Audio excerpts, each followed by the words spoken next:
Mason Grant stood in aisle 7 of Goodson's supermarket mechanically restocking boxes of pasta while fluorescent lights hummed overhead. The manager's latest reprimand still rang in his ears, 3 minutes late again this morning, one more strike, and he'd be looking for another minimum wage job. The shelves blurred before him as fatigue settled deep in his bones, the result of picking up extra night shifts to cover this month's rent increase. His phone vibrated in his pocket. Mason hesitated.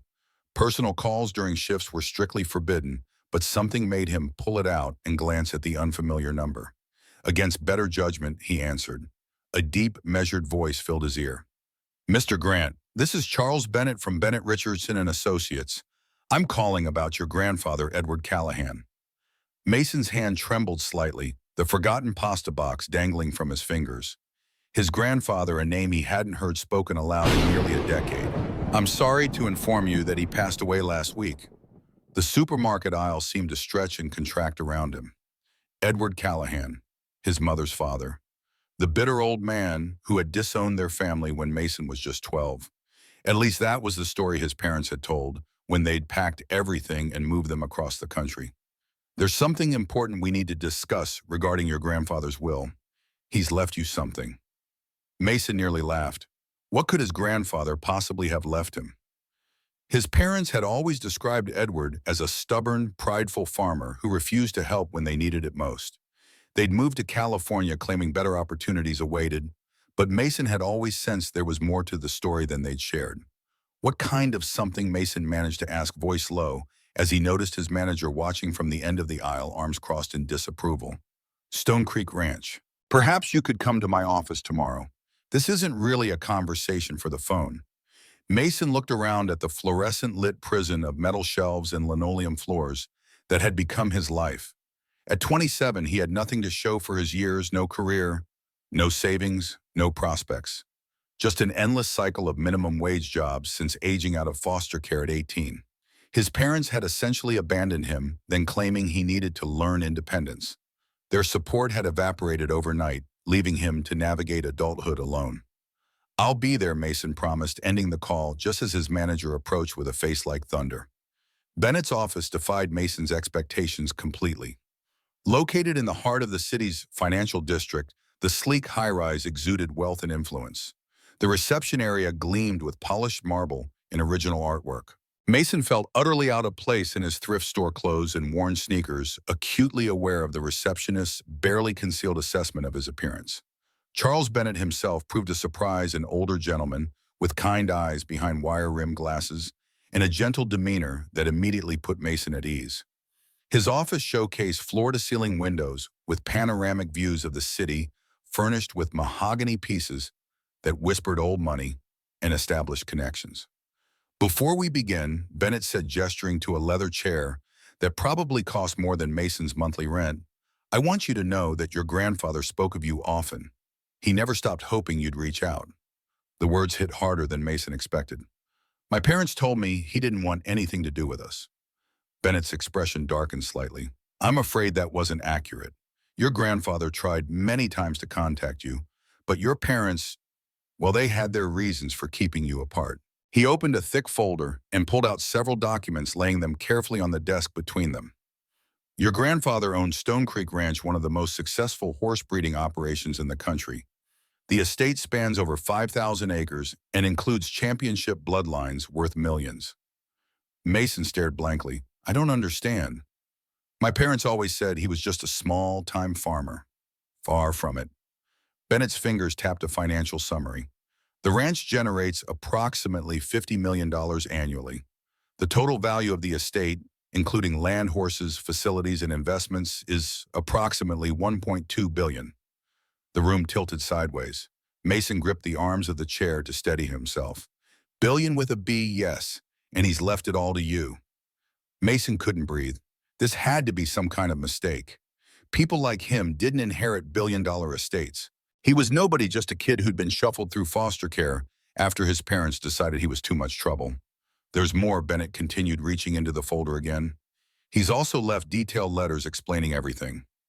The attorney handed Mason a sealed envelope with his name written in shaky handwriting, his grandfather's final words to him. Mason opened it with trembling fingers, and Edward's voice seemed to echo from the pages. My dear grandson, if you're reading this, then I'm gone and you finally know the truth about our family. Not a day passed without me thinking of you. Your parents told you I abandoned the family, but the reality was quite different. When your father married your mother, I welcomed her with open arms. But Victoria had different ideas about what our family should be. She wanted access to the ranch's wealth without understanding the responsibility that comes with it. When I refused to simply hand over money for their get-rich-quick schemes, they turned you against me. The final break came when they demanded I change my will to leave everything to them instead of you. They said you were too young to understand the value of hard work, that you'd squander everything I'd built. When I refused, they took you away. I hired private investigators to keep track of you over the years. I know about the foster homes, the struggles, how they abandoned you when you needed them most. I wanted to intervene, but my lawyers advised that any contact could be seen as harassment, given the restraining order your parents filed. You deserve to know that none of this was your fault. The ranch is yours now, as it always should have been. But more than that, you are inheriting a legacy of hard work, integrity, and love for the land. Don't let anyone convince you that you don't deserve this. All my love, Grandpa. Edward Mason wiped tears from his eyes as he finished reading. Everything he'd believed about his family was a lie. The magnitude of the deception left him breathless. His entire childhood had been built on his parents' fabrications, designed to isolate him from a grandfather who had cared for him deeply. Inside the envelope, Mason found a faded photograph of his grandfather as a young man in military uniform, standing beside another soldier, arms around each other's shoulders, grinning broadly against a backdrop of dense jungle. On the back, handwritten, Edward and Jack, 173rd Airborne, Vietnam, 1969. The drive to Stone Creek Ranch took 3 hours winding through countryside Mason barely remembered from childhood. Bennett accompanied him, filling the journey with stories about Edward Callahan, a decorated Vietnam veteran who'd returned home to build one of the most respected horse breeding operations in America. As they crested a hill, Mason's breath caught in his throat. The estate spread before him like something from another world. Rolling green pastures stretched to the horizon, dotted with magnificent horses grazing peacefully beneath oak trees. The main house, a sprawling colonial mansion with white columns and wraparound porches, commanded the landscape from its position on a gentle rise surrounded by perfectly maintained gardens. Welcome home, Bennett said softly as they passed through ornate iron gates bearing the Stone Creek insignia, a running horse beneath a canopy of stars. The ranch manager, Jack Mitchell, met them at the main entrance, a weathered man with sun-creased skin and piercing blue eyes that assessed Mason carefully. Mason recognized him immediately from the photograph, older now, hair gone silver, but unmistakably the same man who had stood beside his grandfather in Vietnam. Edward talked about you constantly, Jack said as they drove through the grounds in a utility vehicle. He always said you'd come back someday. They passed state-of-the-art stables housing some of the most beautiful horses Mason had ever seen. Arabian stallions with proud, arched necks, thoroughbred mares with sleek coats that gleamed in the afternoon sun, and championship bloodlines that commanded hundreds of thousands of dollars each. The breeding operation was massive, with veterinary facilities that rivaled small hospitals, training tracks, and pastures that seemed to stretch forever. This is Northern Legend, Jack said, stopping at a paddock where a magnificent black stallion grazed. He's worth about $2 million and has sired some of the most successful racehorses in the country. The Triple Crown winner 3 years ago, that was his offspring. Mason stared at the horse in amazement. $2 million. He'd never even seen that much money, let alone owned something worth that amount. The main house was equally impressive, 12 bedrooms, 8 bathrooms, a library, filled with books about horses and ranching, and a study that had clearly been Edward's sanctuary. Photos covered the walls, pictures of prize-winning horses, championship ribbons, and scattered throughout them all pictures of Mason as a child. Edward had kept track of him, somehow collecting school photos and candid shots from a distance, preserving the connection his parents had tried to sever. Mason ran his fingers over the polished desk, trying to imagine his grandfather sitting here running this empire while thinking about the grandson he couldn't reach. The realization that he'd been loved and wanted all these years when he'd felt so utterly alone broke something inside him. The first few weeks at Stone Creek were overwhelming. Mason had gone from living in a tiny studio apartment and working minimum wage to overseeing a billion-dollar operation. Jack became his guide, patiently teaching him about horse breeding, ranch management, and the intricate business of maintaining such a massive enterprise. Your grandfather always said the horses come first, Jack explained as they walked through the stables one morning. Everything else, the money, the prestige, the awards, that's all secondary. If you take care of the horses, everything else follows. Mason was learning to ride again, something he'd loved as a child, but hadn't done in years. The horses seemed to sense his inexperience, but they were patient with him. There was something magical about being in the saddle at sunrise, watching the mist rise from the pastures as the ranch came alive for another day. Samuel Cooper, the head trainer and another Vietnam veteran who'd served with Edward, took Mason under his wing. A taciturn man in his 70s with military precision in everything he did, Samuel had little patience for weakness, but recognized Mason's determination. Your grandfather had the same look in his eyes when he came back from war and decided to build something that would last, Samuel remarked one morning as he corrected Mason's riding posture. A lot of people thought he was crazy, starting with just 2 mares and a dream. Now look around you. Mason spent hours with Dr. Catherine Morgan, the ranch's resident veterinarian, learning about equine health and breeding strategies. In her mid-40s, with a reputation as one of the best in the field, she didn't suffer fools gladly, but warmed to Mason's earnest desire to learn. The business side proved more challenging. Mason spent evenings with William Peterson, the ranch's financial director, poring over spreadsheets and contracts, learning about breeding fees and the complex financial arrangements that kept the ranch profitable. The numbers were staggering. Some horses commanded stud fees over $100,000, and the waiting list for breeding rights stretched years into the future. It wasn't just about the money. Mason was beginning to understand what his grandfather had tried to preserve. This wasn't just a business. It was a legacy of excellence, a commitment to breeding the finest horses in the world. Every decision had to be made with the long-term health and success of the bloodlines in mind. As June turned to July, Mason found himself falling in love with the life, despite its challenges.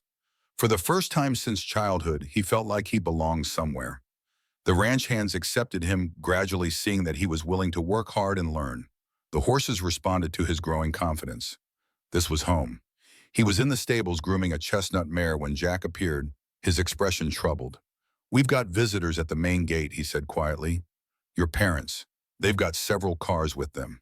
Looks like lawyers." Mason's blood ran cold.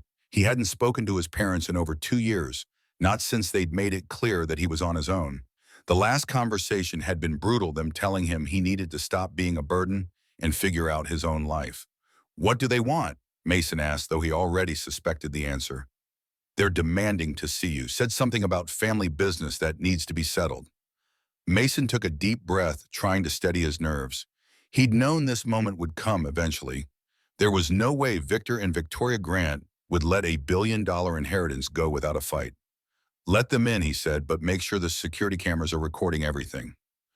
20 minutes later, Mason watched from the main house windows as a convoy of expensive cars wound up the driveway. His parents stepped out of a black Mercedes, followed by 3 men in expensive suits carrying briefcases. Victoria looked exactly the same, perfectly styled blonde hair, designer clothes, the cold expression Mason remembered so well. Victor had aged more, his hair grayer, but his arrogant posture was unchanged. They approached the front door like they owned the place, which Mason supposed they thought they did. He opened the door before they could knock, standing in the doorway with his arms crossed. "Hello, Mother." "Father." Victoria's eyes swept over him dismissively, taking in his work clothes and the dirt under his fingernails. "Well, look what the cat dragged in. Playing farmer now, are we?" The venom in her voice was immediate and familiar. Some things never changed. "We need to talk," Victor said, pushing past Mason into the house without invitation. "This whole situation is ridiculous." Mason followed them into the living room, where they'd already made themselves comfortable on his grandfather's furniture. The lawyers arranged themselves behind them like a wall of expensive suits. "Nice place," Victoria said, looking around with calculating eyes. "Though it's clearly too much for someone your age to handle properly." "I'm managing just fine," Mason replied, keeping his voice steady despite the anger building inside him. One of the lawyers, a sharp-faced woman with silver hair, opened her briefcase. "Let's cut to the chase. I'm Margaret Whitfield, representing your parents. We're here to discuss the inheritance situation." What's to discuss? Grandpa left the ranch to me. Victor laughed bitterly. That senile old man didn't know what he was doing. You can't seriously think you're capable of running $1 billion operation. I've been doing it for 6 weeks now. Playing dress-up isn't the same as actual management, Victoria snapped.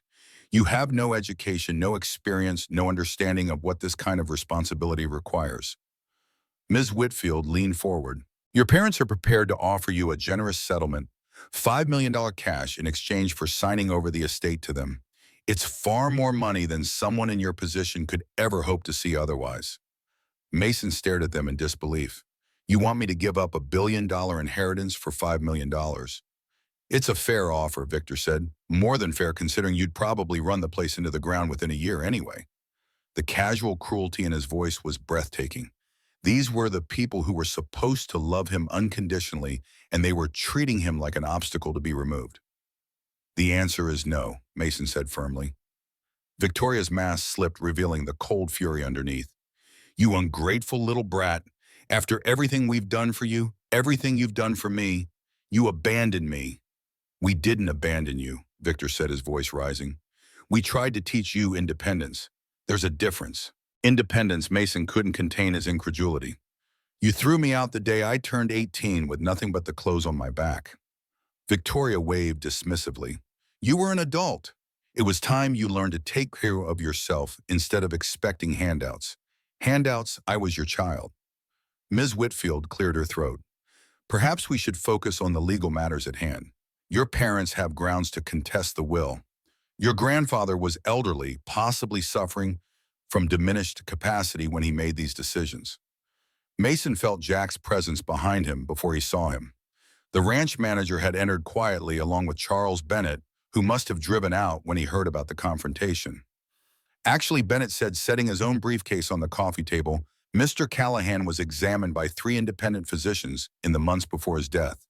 All confirmed he was of sound mind and fully capable of making legal decisions. Whitfield's confident expression faltered slightly. That doesn't address the issue of undue influence. A young person with no family support suddenly inheriting such wealth. It raises questions about manipulation. The only manipulation here, Bennett replied coolly, was your client's systematic alienation of their child from his grandfather. I have documentation of every attempt Mr. Callahan made to contact his grandson, all blocked by your clients. Jack stepped forward. I've got something to say about this. Victor turned to him with obvious disdain. I don't think the hired help needs to be part of this conversation. The hired help, Jack said evenly, has been recording every conversation that's happened on this property for the past 20 years. Security cameras, audio recordings, everything, including the conversation you had with Edward 5 years ago. The color drained from Victoria's face. Jack walked to Edward's old desk and pulled out a small digital recorder. Your grandfather kept detailed records of everything, especially after your folks started making threats. He pressed play, and suddenly Edward's voice filled the room, strong and clear despite his age. The conversation was from 5 years ago based on the date stamp. Edward, you're being unreasonable. We're family. That was Victor's voice, younger, but just as demanding. Family doesn't threaten each other, Edward replied. You've already taken my grandson away from me. What more do you want? We want what's rightfully ours. This ranch should come to us, not some kid who doesn't even know we exist anymore. That's your doing, not mine. You've poisoned that boy against me with your lies.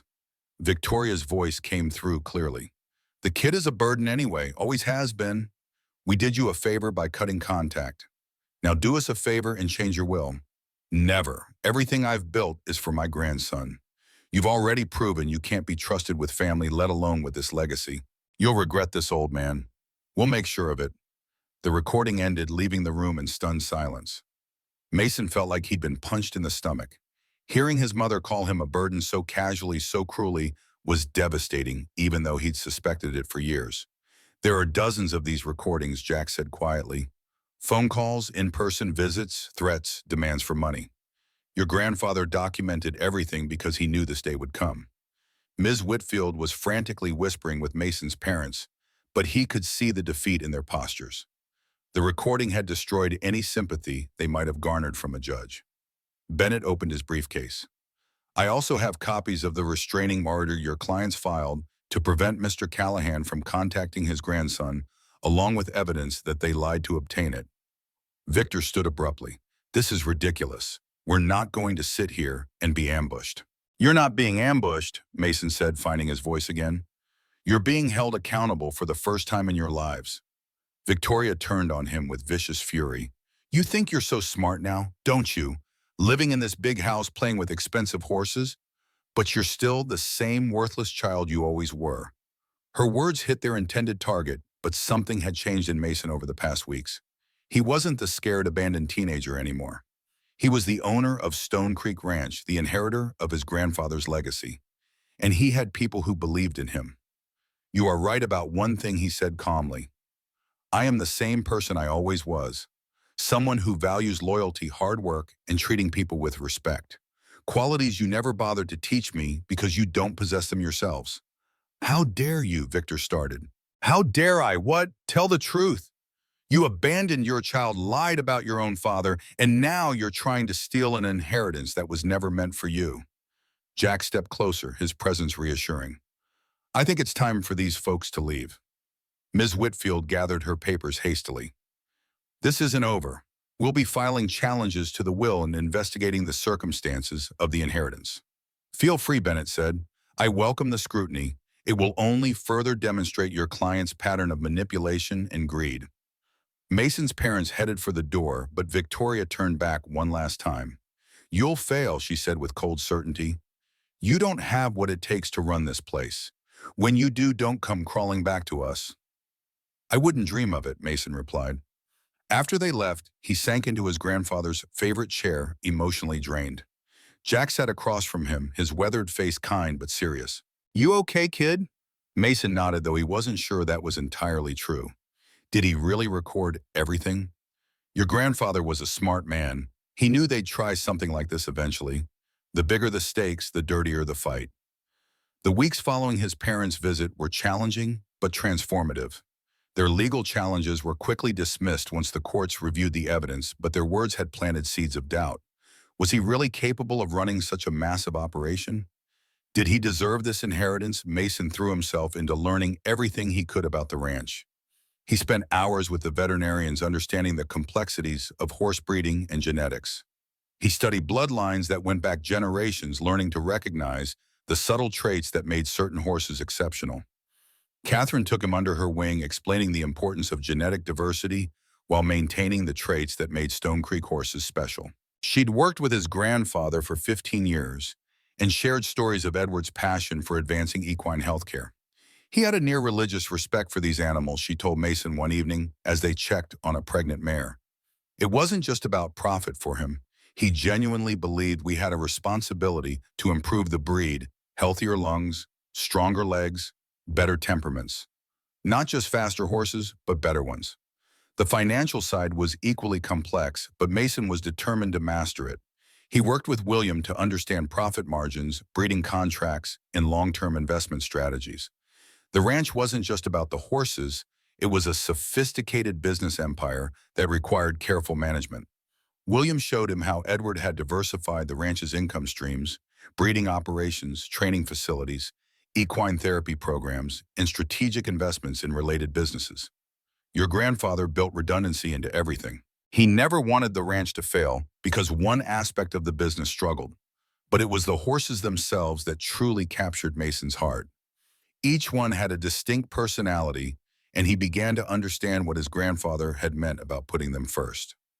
Northern Legend, the $2 million stallion, was actually gentle and playful despite his imposing size. The mares were protective mothers who would do anything for their foals. Mason started spending his mornings in the stables, not just as the owner, but as someone who genuinely cared about each animal's well-being. The ranch hands noticed the change in him, and their respect grew as they saw his commitment. Your grandfather would be proud, Jack told him one evening as they watched the sunset from the main house porch. You've got his instincts for this work. Sometimes I wonder if I'm just playing a role, Mason admitted, like I'm pretending to be someone I'm not. Jack was quiet for a moment. You know what your grandfather used to say? The land doesn't care about your past. It only cares about what you're willing to give it today. You're not pretending to be anything. You're becoming who you were always meant to be. 6 months into his ownership of Stone Creek Ranch, Mason faced his first major business decision. A wealthy investor from Dubai wanted to purchase Northern Legend for $15 million, more than 7 times what the horse was currently worth.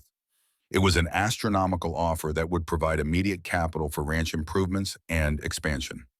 The ranch's board of advisors, established by his grandfather, was split on the decision. Half argued that the offer was too good to refuse, while the others insisted that selling their prize stallion would damage the ranch's breeding program for generations. Mason spent sleepless nights weighing the options. $15 million could fund improvements to the facilities, allow them to purchase new bloodlines, and provide financial security for years to come.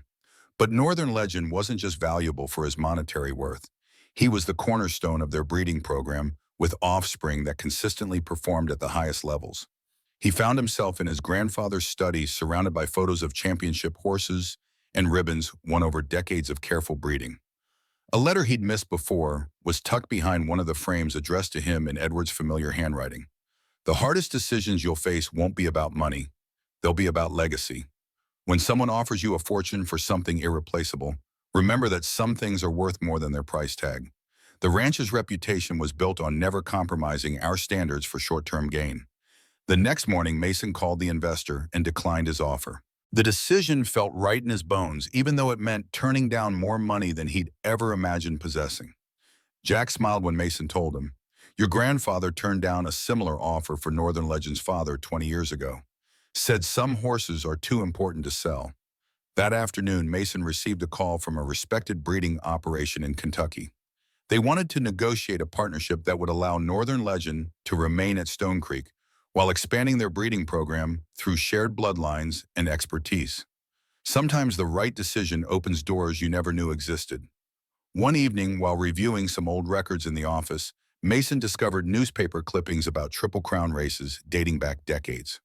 Stone Creek had produced horses that had competed in the Kentucky Derby, Preakness Stakes, and Belmont Stakes, the 3 races that constituted the most prestigious achievement in thoroughbred racing. His grandfather had come close to winning the Triple Crown several times, with horses placing in all 3 races. He found himself immersed in the history of American horse racing, learning about legendary horses like Secretariat and the impact they had had on the sport. Catherine introduced him to the intricacies of thoroughbred bloodlines, explaining how certain genetic traits were passed down through generations. "It's like a chess game played across decades," she explained. "Every breeding decision we make today will impact horses 50 years from now. That's why your grandfather was so meticulous about his choices." Mason discovered that Stone Creek had a reputation for producing horses with exceptional lung capacity and endurance traits that made them particularly successful in the longer Belmont Stakes race. Edward had focused on these characteristics when many other breeders were solely pursuing speed. William revealed another layer of the business, the complex world of racing syndicates and ownership shares. Stone Creek didn't just breed horses, they retained ownership interests in many of their most promising offspring, creating ongoing revenue streams from racing purses and breeding rights. Your grandfather understood that the real value wasn't in selling a horse, once William explained. It was in maintaining connections to successful bloodlines across multiple generations. The more Mason learned, the more he appreciated the brilliance of what Edward had built. This wasn't just a business, it was a living legacy that connected past and future through these magnificent animals. As Mason settled into his role at Stone Creek, he began to notice subtle signs of resistance from unexpected quarters. Breeding contracts that had been verbally confirmed suddenly fell through. Industry publications ran articles questioning whether the ranch could maintain its standards under new management. A few longtime clients pulled their mares from the breeding program, citing concerns about stability. The pattern was too consistent to be coincidence. Someone was working behind the scenes to undermine confidence in Stone Creek under his leadership. His suspicions were confirmed when Diana Blackwell, the ranch's marketing director, showed him an industry newsletter with a profile of Victor Grant, identified as a strategic consultant for Hamilton Stables, Stone Creek's main competitor. The article quoted Victor discussing the uncertain future of once great breeding operations in transition. The message was clear. His father wasn't done fighting for control of Stone Creek. Having failed in the courts, he was now trying to damage the ranch's reputation and business relationships. What disturbed Mason most was the realization that someone inside Stone Creek must be feeding information to his father. The articles and rumors contained details about pending deals and internal decisions that weren't public knowledge. He discussed his concerns with Jack one evening, careful to keep his voice down, despite being in the privacy of the main house. "I've had the same thought," Jack admitted. "Too many coincidences. When your grandfather was alive, he kept his circle small. Just a handful of people knew the full picture of the operation. Might be time to do the same." Together, they developed a plan to identify the leak. Jack would discreetly monitor communications, while Mason would feed slightly different information to various departments, creating a way to trace any leaks back to their source. While this played out, Mason continued deepening his knowledge of the industry. Samuel arranged for him to meet with legendary jockeys and trainers, people who had worked with Stone Creek horses over the decades. These conversations provided insights no book could offer: the subtle qualities that separated good horses from great ones, the intuition needed to match the right jockey with each horse's temperament. Mason was particularly fascinated by the Triple Crown, the ultimate achievement in American horse racing. Only 13 horses had ever accomplished the feat of winning all three prestigious races in a single season. Stone Creek had come close several times but never claimed the crown. One of Northern Legend's offspring, a 3-year-old colt named Midnight Runner, was showing exceptional promise in training. Catherine and Samuel both believed he had the potential to compete at the highest levels. If we manage his development carefully, he could be ready for the Derby qualifying races next year, Samuel explained, showing uncharacteristic excitement. "He's got his father's speed, but better stamina. That combination is rare." The possibility of Stone Creek producing a Triple Crown contender under his stewardship both exhilarated and terrified Mason. It would be the ultimate validation of his grandfather's faith in him, or if mishandled, the most public failure possible. As September turned to October, the trap to identify the internal leak finally yielded results. Mason had fed different versions of a potential new breeding partnership to 3 separate groups within the organization. When details of only one version appeared in an industry blog, they had their answer. Robert Turner, a financial analyst who had worked at Stone Creek for 12 years, was confronted with the evidence in a private meeting with Mason, Jack, and William. Initially defiant, he eventually confessed when presented with records of his communications with Victor Grant. "They're paying me to report what happens here," Turner admitted, his arrogance giving way to anxiety as he realized the severity of his actions. "Your father promised me a position at Hamilton when they take over this place. Said it was just a matter of time before you failed." "What's their plan?" Mason asked, maintaining his composure despite the betrayal. Turner revealed that Victor and Hamilton's stable's owner, Victor Hamilton, were working together to undermine Stone Creek's reputation and business relationships, betting that Mason would eventually be forced to sell due to financial pressure. They had already secured financing to purchase the ranch when that happened. "I want your resignation on my desk by morning," Mason said, his voice deadly calm. "If you leave quietly, we won't pursue legal action for the confidential information you've shared. If you fight this, we'll make sure every breeding operation in the country knows what you did." That evening, Mason sat alone in his grandfather's study, contemplating what he'd learned. His parents' determination to take Stone Creek from him ran deeper than he'd imagined. This wasn't just about money. It was about proving him unworthy of his grandfather's legacy. He picked up one of the many framed photos of Edward, this one showing him as a younger man, standing proudly beside a magnificent thoroughbred Triple Crown race programs visible in his pocket. The determination in his grandfather's eyes reminded Mason of what was at stake. A soft knock interrupted his thoughts. Jack entered, carrying 2 glasses and a bottle of his grandfather's favorite bourbon. "Thought you might need this," Jack said, pouring 2 fingers in each glass. "Your grandfather and I used to have a drink right here whenever the going got tough." They sat in companionable silence for a while, sipping the bourbon and watching the sunset paint the pastures in gold and crimson. The magnitude of what Mason had inherited, not just the property and horses, but the responsibility for people's livelihoods and a legacy built over decades, weighed heavily on him. "You know," Jack finally said, breaking the silence, "Edward faced worse than this. When he came back from Vietnam, his father had nearly run this place into the ground. Banks were calling in loans, best horses had been sold off, half the staff had quit. Everyone told him to sell while there was still something to sell." "What did he do?" Mason asked. Jack smiled at the memory. "Told them all to go to hell. mortgaged everything he had left, brought in some of our war buddies to work for practically nothing, and rebuilt from the ground up. Most stubborn man I ever met, said he'd rather fail trying to save his family's legacy than succeed at anything else. Mason looked around at the study that had been his grandfather's sanctuary, at the photos of champions, the shelf of trophies, the worn leather chair where Edward had made thousands of decisions that shaped the future of Stone Creek. He thought about the letter describing how his parents had taken him away, about the recordings of their threats, about Turner's betrayal. Something shifted inside him, anger hardening into resolve, doubt giving way to determination. His grandfather had fought for this place against all odds. Now it was his turn to do the same. "They want to fight," Mason said, raising his glass. "Let's give them one they'll never forget."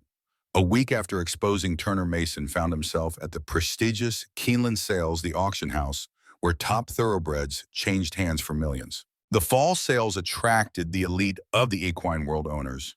Breeders, trainers, and investors from across the globe converged on Lexington, Kentucky, the undisputed heart of thoroughbred country. Samuel had insisted Mason attend. "You're not just buying horses, you're showing the flag," he'd explained. "People need to see Stone Creek is still a player." Mason felt eyes on him as he walked through the auction pavilion.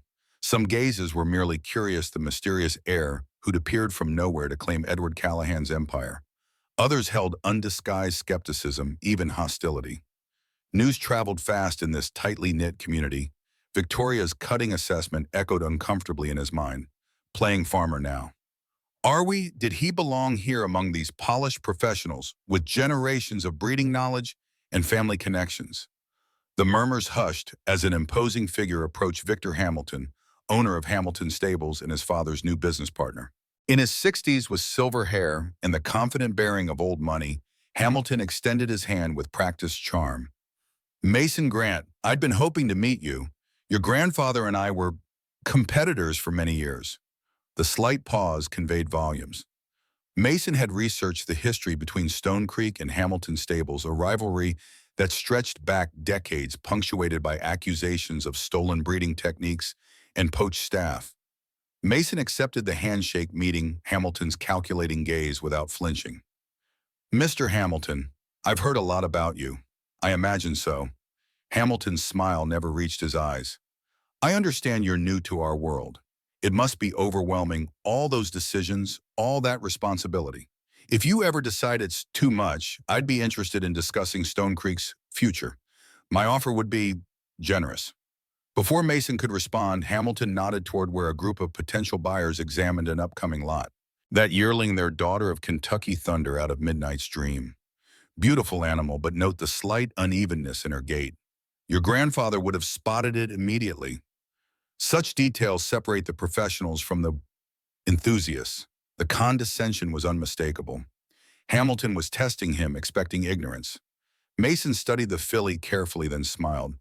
"You're right about her dam, but her sire is actually Mountain King, not Kentucky Thunder. Different head carriage, longer cannons. And what you're seeing isn't a gait issue, they're walking her too quickly for her natural rhythm. Happens with high-strung thoroughbreds from the Storm King line." Hamilton's expression flickered with surprise before he recovered. "Well, perhaps Edward taught you more than I realized. Nevertheless, my offer stands. The ranching life isn't for everyone, particularly those without the proper background." With that parting shot, Hamilton rejoined his entourage, leaving Mason with the distinct impression he'd just survived the first skirmish in what would be a protracted war. Samuel materialized at his side, approval evident in his weathered face. "Not bad, kid. Edward would have enjoyed watching that." Hamilton's been trying to buy Stone Creek for 20 years. The following morning, Mason received an urgent call from Diana. A feature article had appeared in the Blood Horse, the industry's most respected publication, questioning Stone Creek's future under its inexperienced heir and citing anonymous sources expressing concern about the ranch's breeding program. The piece prominently quoted Victor Hamilton discussing the challenging transition when legendary figures leave their operations to unprepared successors. The article sent shockwaves through the industry. By afternoon, 3 major clients had called to postpone planned breeding arrangements with Northern Legend. Two others requested meetings to discuss concerns about their mares already in Stone Creek's care. Mason gathered his core team, Jack, Samuel, Catherine, William, and Diana, in the ranch's conference room. Laid on the table between them was the damaging article alongside financial projections showing the potential impact of canceled contracts. This isn't just bad press, William explained to his finger-tracing declining revenue projections. They're attacking our credibility, the one thing that matters most in this business. Breeding decisions are made years in advance. If people don't trust our stability, the unspoken conclusion hung in the air. Without the breeding contracts, Stone Creek's financial model would eventually collapse. We need to respond, Diana urged, decisively, show strength. But how, Mason asked. We can't just tell people to trust us. Samuel, who had been silent, leaned forward. The North American Breeding Conference is next month in Louisville. Every major player in the industry attends. Your grandfather was scheduled to give the keynote. Mason felt a cold weight settle in his stomach. They'll never let me take his place. Diana's eyes lit up. We don't ask permission. We announce you're honoring your grandfather's commitment. Force them to either accept you or publicly snub Edward Callahan's heir. The article in Blood Horse makes this news. We use their attack against them. It was a bold strategy, potentially disastrous if it failed. Mason would be putting himself center stage before the very people whose confidence he needed to earn. We'd need to make it about more than just me, Mason said slowly. We showcase the entire Stone Creek operation, our breeding philosophy, our vision for the future, our team.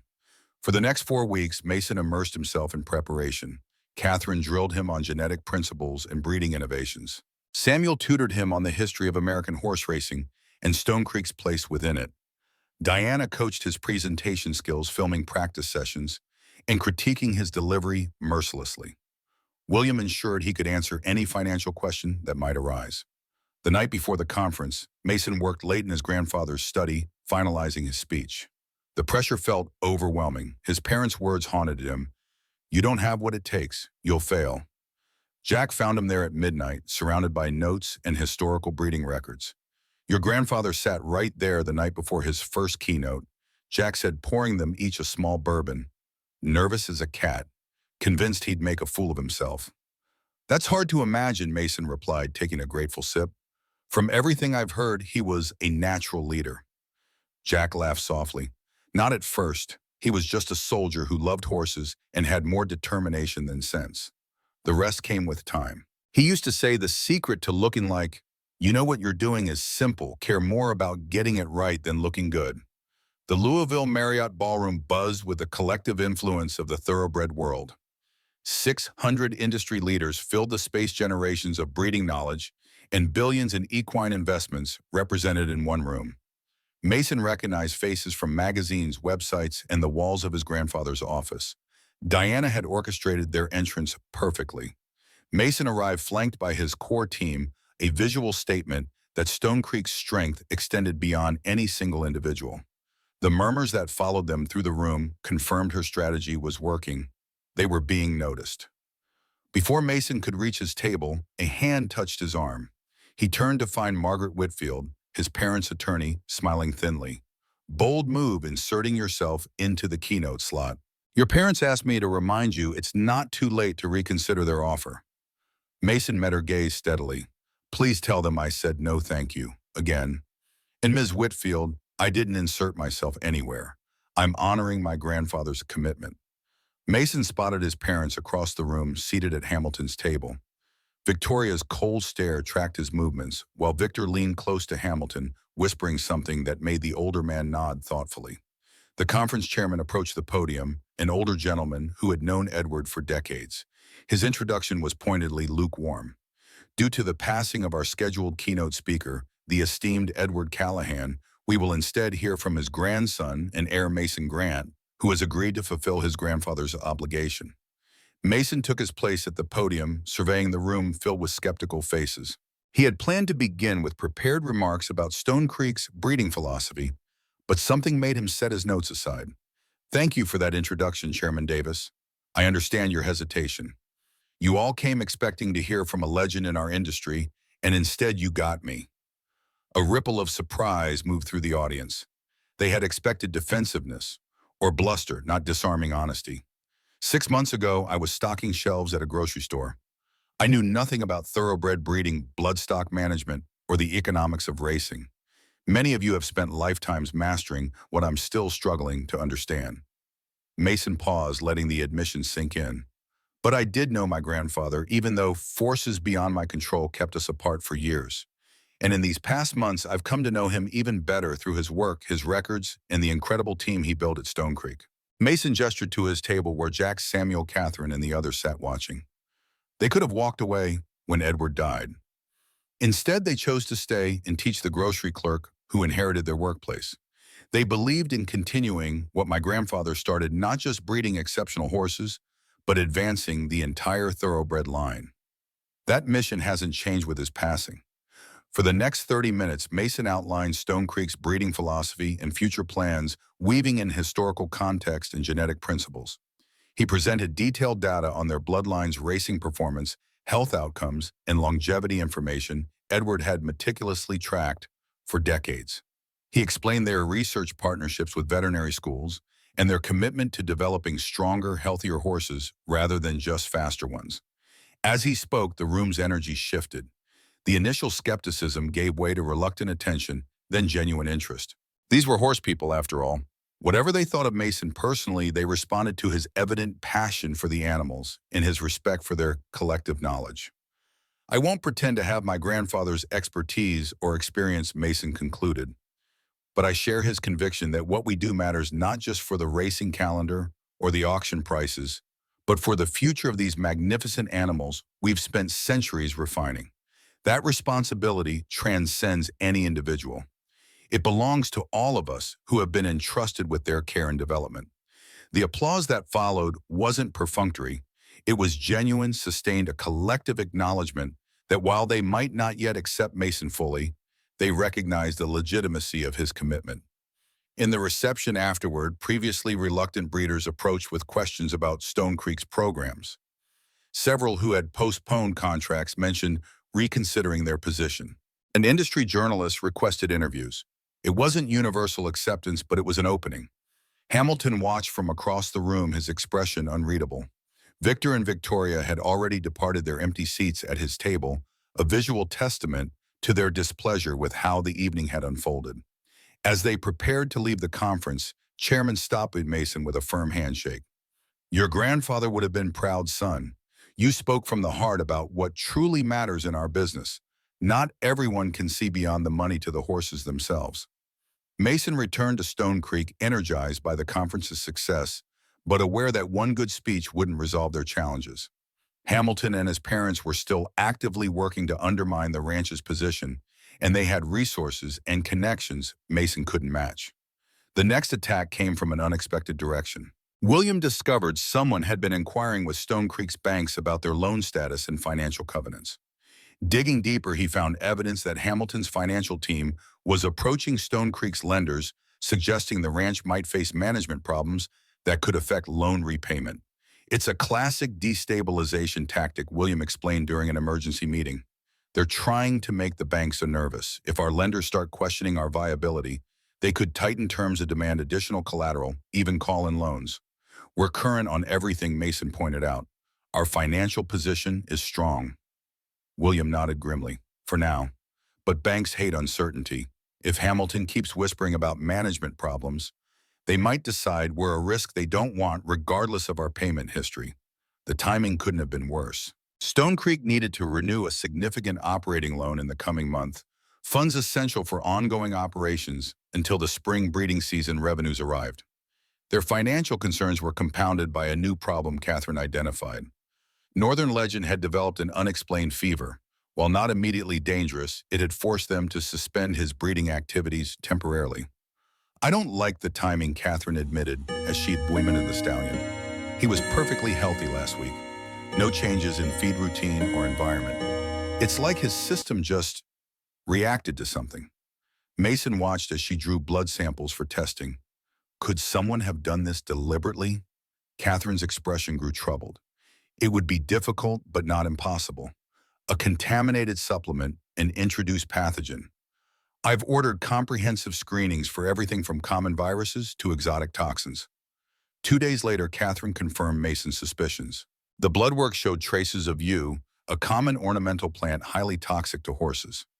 Northern Legend had apparently ingested a small amount enough to cause symptoms but not permanent harm. Mason immediately ordered a complete security review of the stables and feed storage areas, installing additional cameras and implementing stricter access protocols. The implications were chilling. Someone had managed to get close enough to their prize stallion to administer a potentially lethal substance. The attack on Northern Legend crossed a line. Mason could battle his parents in Hamilton, in boardrooms and conference halls, but endangering an animal worth millions, not to mention a living creature under his care, was unconscionable. Jack found him in the stallion's stall late that night, keeping watch as Northern Legend recovered. The security changes are good, but they're not enough. Jack's voice was somber in the dim light. These people tried to poison a horse to get what they want. That's not business. That's criminal. I know. Mason stroked the stallion's neck gently. I've been thinking about what Grandpa would do. Jack's laugh was without humor. Edward would have gone straight to Hamilton's ranch with a shotgun. Different times, maybe we need to change our approach, Mason said thoughtfully.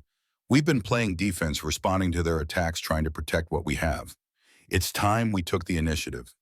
The next morning, Mason called an all-hands meeting with the entire Stone Creek staff from senior management to stable hands. Standing before them in the main training arena, he outlined everything that had happened, the financial pressure, the media attacks, and now the attempt to harm Northern Legend. I believe in transparency, Mason told them. You all deserve to know what we're facing. Some of you have been here for decades. This place is as much yours as it is mine.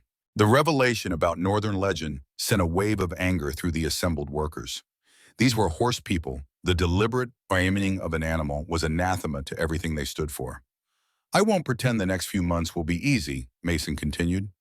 Our opponents have money, influence, and no apparent limits to what they'll do. Anyone who wants to leave, I understand. You'll receive excellent recommendations in 3 months' severance pay. He paused, scanning their faces. But for those who choose to stay, we're going to fight back. Not just to preserve Stone Creek, but to build something even stronger than what my grandfather created. Something that will outlast all of us. Not a single employee took the offer to leave. Instead, the attack on Northern Legend galvanized the staff, creating a sense of common purpose that transcended normal employer-employee relationships.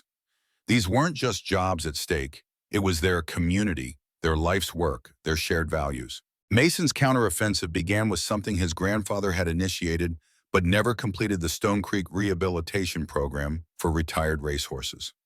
Edward had outlined the concept in his files, a comprehensive approach to giving thoroughbreds meaningful lives after their racing careers ended. Too many ended up neglected or slaughtered once they could no longer run competitively.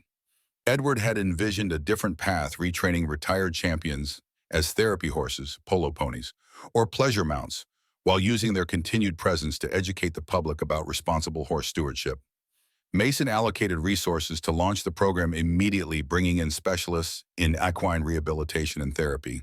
He reached out to veterans groups about partnerships for equine therapy programs, particularly focused on PTSD treatment. The military connection was deliberate, a nod to both his grandfather's and Jack's service. The public relations impact was significant. News outlets that had previously repeated Hamilton's disparaging comments now ran features on Stone Creek's innovative approach to horse welfare. Photos of retired champions working with disabled children and traumatized veterans created powerful imagery that money couldn't buy. While public opinion shifted, Mason worked with William on a more direct counter to Hamilton's financial maneuvering. They approached alternative lenders, securing backup financing options that would protect Stone Creek if their current banks became problematic. They accelerated payments on key loans, strengthening their position. Most boldly, they identified several smaller breeding operations that aligned with Stone Creek's philosophy but were struggling financially in the current market. Mason offered partnership arrangements that provided these farms with capital and access to Stone Creek's bloodlines in exchange for equity positions. It's a page from Hamilton's own playbook, William explained, as they finalized the third such arrangement. He's been absorbing smaller operations for years. The difference is we're preserving their independence and identity, not swallowing them whole. The strategy expanded Stone Creek's influence within the industry while creating a network of allied operations, a bulwark against Hamilton's attempts to isolate them. Diana leveraged these developments with a carefully orchestrated media campaign, highlighting Stone Creek's vision for the future of thoroughbred breeding and welfare. The contrast with Hamilton's purely profit-driven approach became increasingly apparent to industry observers. In response, Hamilton escalated. The first sign came when Catherine discovered someone had broken into her office accessing confidential breeding records and veterinary files. Nothing was stolen, but the message was clear: they could get to Stone Creek's most sensitive information. Then a prominent racing blog published leaked financial projections, supposedly from Stone Creek, showing the ranch operating at a significant loss. Though William quickly proved the documents were fabricated, the damage to market confidence was immediate. 3 more breeding contracts were canceled within days. The most personal blow came when Mason learned his father had been contacting his former foster families and caseworkers, seeking information that could be used to question his stability and judgment. Victor was building a case that Mason's difficult childhood and lack of formal education made him unfit to manage Stone Creek's affairs, potentially grounds for a court-appointed conservator to take control. "I never thought he'd go this far," Mason confessed to Jack one evening, his voice tight with controlled fury. "Using my time in foster care against me.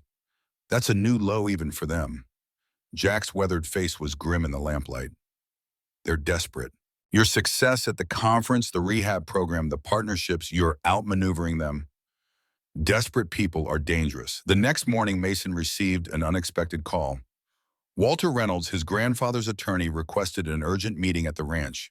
When he arrived, Reynolds carried a heavy accordion file stamped with "confidential" in bold red letters.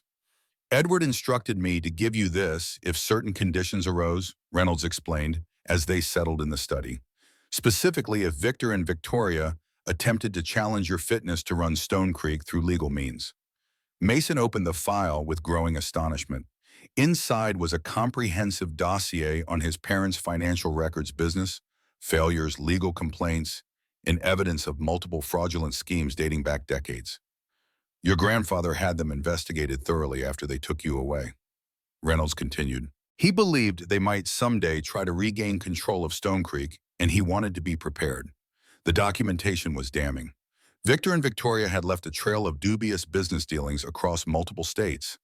They had been sued several times for fraud, settling out of court with non-disclosure agreements.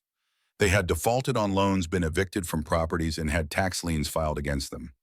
Most shocking was evidence that Victoria had fabricated her background completely. She wasn't from a distinguished Boston family, as she'd always claimed, but had grown up in a working-class neighborhood in Cleveland.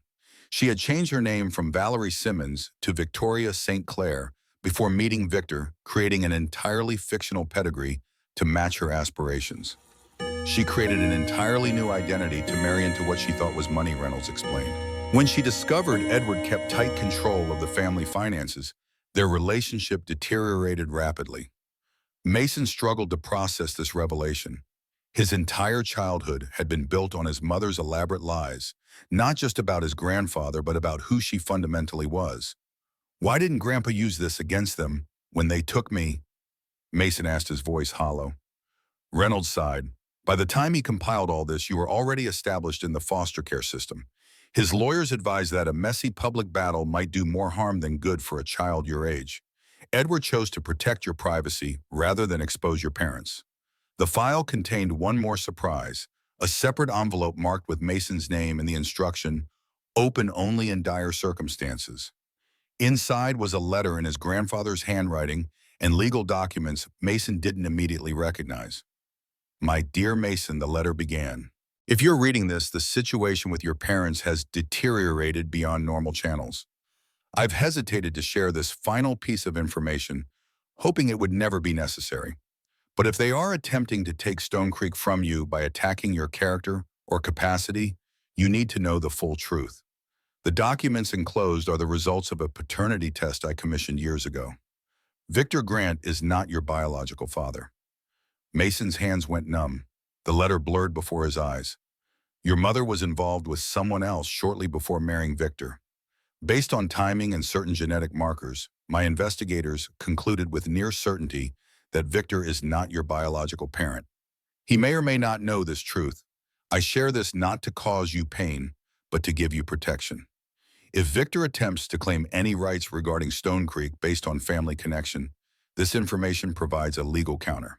The ranch was never intended for him or his bloodline. It was meant for you as my chosen heir, regardless of technical paternity. Use this information judiciously. Sometimes the most powerful weapons are those we hold in reserve. With deepest love and regret, your grandfather Edward Mason sat in stunned silence, the documents heavy in his hands. The revelation recontextualized his entire life. His father's persistent emotional distance, his mother's overcompensation, the ease with which they had ultimately abandoned him. This changes everything, Mason finally said. Reynolds nodded gravely. It gives you significant leverage. The question is whether you choose to use it. The following week brought news that confirmed the urgency of his grandfather's contingency plan. His parents had filed a petition in court requesting a competency hearing, claiming Mason's troubled background and lack of education rendered him incapable of managing an operation of Stone Creek's magnitude and complexity. Though legally dubious, the petition would trigger investigations, depositions, and public scrutiny that could damage Stone Creek regardless of the eventual outcome. It was a scorched earth approach. They would rather destroy the ranch's reputation than see Mason succeed. Mason called his core team together, explaining the latest development and outlining his parents' history of fraudulent behavior. He hesitated, then shared the final piece of information, the paternity test results, and their potential implications for the legal battle ahead. This isn't how I wanted to fight, Mason concluded, but they've left me no choice. They're willing to drag my childhood trauma through the courts. I need to be prepared to respond in kind. Catherine, who had remained silent throughout the discussion, finally spoke. Edward faced a similar choice once. Hamilton tried to ruin him by spreading rumors about breeding irregularities. He had evidence that could have destroyed Hamilton's reputation, but using it would have damaged the industry they both served. And what did he choose? Mason asked. Catherine smiled sadly. He found a third way. He proved Hamilton wrong by producing better horses, not by producing better scandals. Mason spent the night in the stables thinking through his options as he moved from stall to stall, checking on the horses that had become his responsibility. Northern Legend, fully recovered, now nudged his hand gently, a silent reminder of what was truly at stake. By morning, Mason had made his decision.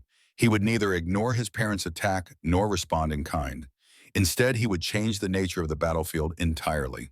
The North American Thoroughbred Association was holding its annual gala the following weekend, a black tie affair where the industry's elite gathered to honor the year's achievements. Mason had initially declined his invitation, uncomfortable with the politics such events entailed. Now he contacted the organizers to reverse his decision. Diana helped him prepare meticulously. He needed the perfect moment, the perfect approach. The stakes couldn't be higher. The ballroom of the Waldorf Astoria glittered with wealth and influence. Mason, dressed in a tailored tuxedo that Jack had insisted on, moved through the crowd with careful confidence. He spotted Hamilton holding court near the bar, Victor and Victoria hovering nearby like ambitious courtiers. Mason waited until the association president called for attention to announce the evening's honorees. The room quieted as awards were presented for various achievements, breeding excellence, racing success, lifetime contributions. When the formalities concluded and conversations resumed, Mason approached the small stage and whispered to the bandleader. The music faded. Conversations stilled as Mason stepped to the microphone. "I apologize for the interruption," he began. "I'm Mason Grant, Edward Callahan's grandson, and the current owner of Stone Creek Ranch. Many of you have heard various stories about me and about Stone Creek's future. Tonight, I'd like to address those directly." The room fell completely silent. Victor and Victoria exchanged alarmed glances. Hamilton's expression hardened. "My grandfather built Stone Creek around a simple belief that our work as breeders and trainers isn't just about creating faster horses or bigger profits. It's about advancing the breed itself, creating healthier, stronger, more remarkable animals that enrich human lives." Mason paused, his gaze sweeping the room. "In recent months, some have questioned whether I'm capable of continuing that legacy. Those questions are fair. I came to Stone Creek with no experience in this world. What I did bring was a commitment to the values my grandfather held dear: integrity, innovation, and respect for these magnificent animals we're privileged to work with." He noted Victoria's narrowed eyes, the tension in Victor's posture. Today, I'm announcing the creation of the Edward Callahan Foundation for Thoroughbred Advancement. Stone Creek is committing $50 million to research programs in equine health, genetic diversity, and humane training methodologies. We're establishing rehabilitation centers for retired racehorses and educational programs for the next generation of breeders and trainers. Murmurs spread through the crowd as the scale of the announcement registered. This isn't just Stone Creek's commitment. It's an invitation to the entire industry. The foundation will be independently governed by a board drawn from across the thoroughbred world. Its resources will be available to all who share our commitment to advancing these animals we love. The strategic brilliance of the move dawned on the room gradually. Mason had just positioned Stone Creek not as a competitor to be undermined, but as a benefactor to the entire industry. Opposing him now would mean opposing research that could benefit everyone's horses, opposing rehabilitation for retired champions, opposing education for future generations. I believe this is what my grandfather would have wanted, Mason concluded. Not a battle over who controls his legacy, but an expansion of what that legacy truly means. I hope you'll join us in this effort. The applause began slowly, then swelled. Industry leaders approached immediately to express support and interest in the foundation. Journalists scribbled notes. Hamilton remained frozen in place, his strategy suddenly obsolete. Victor stormed out, Victoria trailing behind him. Their legal petition now seemed not just petty, but actively harmful to the industry they claimed to value. In one stroke, Mason had transformed the narrative. No longer was he the inexperienced heir fighting to maintain control. He was the visionary extending his grandfather's legacy in ways that transcended individual ownership or profit.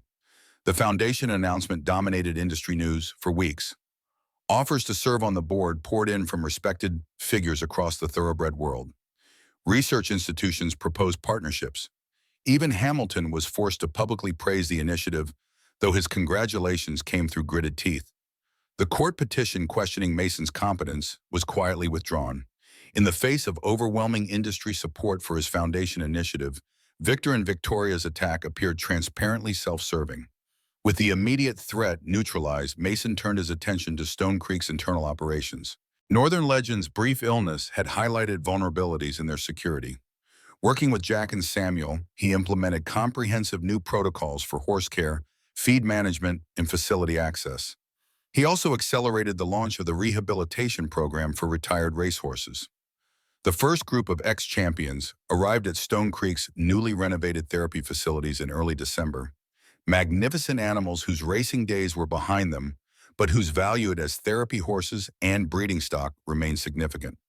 Among them was Sovereign Spirit, a former Derby contender whose career had ended after a track injury. Under Samuel's guidance, the gelding was being retrained for therapeutic riding, particularly with veterans suffering from PTSD. The parallel to his grandfather's and Jack's military service felt right, a connection between different forms of service and healing.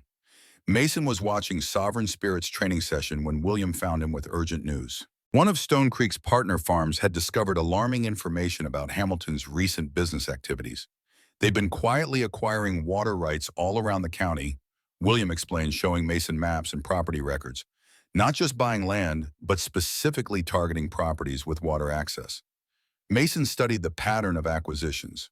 Why water rights specifically, William's expression was grim. The meteorological forecast predicts severe drought conditions for the next several years. If they control the water access, they control who gets to stay in business. The implications were chilling. Hamilton wasn't just trying to damage Stone Creek through reputation and financial attacks. He was positioning himself to control a resource that would soon become critically scarce water that every ranch and farm in the region would desperately need. Does Stone Creek have independent water sources? Mason asked. William nodded. Your grandfather secured our primary needs years ago with wells and reservoir rights. But we're talking about the entire regional industry. Dozens of smaller operations could be at Hamilton's mercy if these drought predictions hold true. Mason recalled Hamilton's words at the Keeneland sales. My offer would be generous. The man hadn't just been making a casual offer to buy Stone Creek. He had been implementing a calculated strategy to either acquire the ranch or render it isolated and vulnerable. The water rights revelation clarified the true stakes of their conflict. This wasn't merely about control of Stone Creek or even about Hamilton's long-standing rivalry with Edward. It was about consolidating power over the entire regional thoroughbred industry through control of its most essential resource. We need to warn the other farms, Mason decided, and we need to find out exactly how severe these drought predictions are. The Environmental Assessment William Commission confirmed their fears. Climate models projected a multi-year drought cycle that would significantly impact agricultural operations throughout the region. Surface water sources would be particularly vulnerable, making groundwater rights increasingly valuable. Mason convened a meeting with owners of neighboring farms and breeding operations, sharing the drought projections and Hamilton's pattern of water rights acquisitions. The reaction was immediate concern, followed by strategic discussion about how to protect their collective interests. This bigger picture approach, addressing an industry-wide threat rather than just defending Stone Creek, further cemented Mason's growing reputation as a steward rather than merely an owner.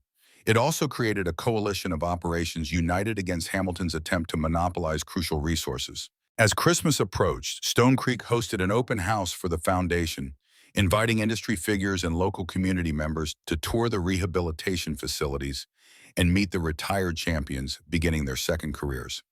The event was both a public relations success and a genuine celebration of what they'd accomplished in the face of determined opposition. Mason stood on the main house porch watching children interact with the gentle ex-racehorses, veterans, finding moments of peace in the simple act of grooming these powerful animals, families touring the historic property that had been closed to the public during his grandfather's lifetime. Jack joined him, offering a cup of hot cider. Your grandfather would hardly recognize the place, all these people wandering around his private kingdom. He was a solitary man in many ways. Do you think he would approve? Mason asked, genuinely uncertain. Jack considered the question. He'd grumble about the inconvenience. Then he'd see what these horses are doing for these kids and soldiers. Yeah, he'd approve. Probably wonder why he hadn't thought of it himself. The moment of satisfaction was interrupted by Diana, who approached with a troubled expression. Mason, there's someone here to see you, she hesitated. It's your father. Just him, not Victoria.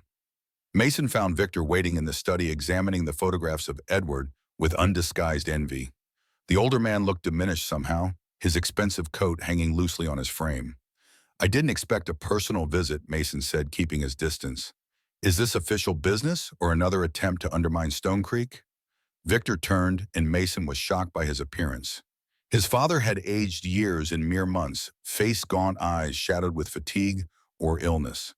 I've withdrawn from the petition, questioning your competence, Victor said, his voice lacking its usual arrogance. I've also ended my association with Hamilton. I'm here on my own. Mason waited silently, wary of any apparent concession. Victor moved to the window, watching the activity on the grounds below. You have accomplished something remarkable here. The foundation, the rehabilitation program, the industry coalition. It's not what your grandfather built, but it might be something better. The words seemed genuine, which made Mason even more suspicious. What do you want, Victor? His father turned back to face him, shoulders slumped in uncharacteristic defeat. I'm dying, Mason. Pancreatic cancer. 6 months, maybe less. Mason felt the room tilt slightly, emotions he couldn't immediately identify, churning beneath his practiced composure. Is that why you've been so determined to take Stone Creek? Some kind of last grab for what you never had? Victor shook his head slowly. It started that way. When we heard about Edward's death, I saw an opportunity to finally claim what I thought should have been mine. Victoria encouraged it, of course. She's always been ambitious. He sank into a chair, suddenly looking every day of his 60 years and more. But watching what you've done here, how you've transformed Edward's vision instead of just preserving it, it's made me face some uncomfortable truths. I spent decades resenting your grandfather, blaming him for holding me back. The reality is, I never had his vision or courage. Neither did Victoria. Mason remained standing, unwilling to soften completely. And now Victor met his eyes directly. Now I'm trying to make what peace I can before time runs out. I can't undo the damage I've done to you or to this place. But I can stop being an obstacle to what you're building here. He reached into his coat, removing a thick envelope. Inside are documents withdrawing all remaining legal challenges to your inheritance. Also my resignation from Hamilton's board and detailed information about their water rights strategy. Use it however you see fit. Mason took the envelope cautiously. Why should I believe any of this? I don't expect you to, Victor admitted. I wouldn't in your position, but the cancer is real. The doctor's reports are in there too if you want verification. He stood with visible effort. I don't expect forgiveness, Mason.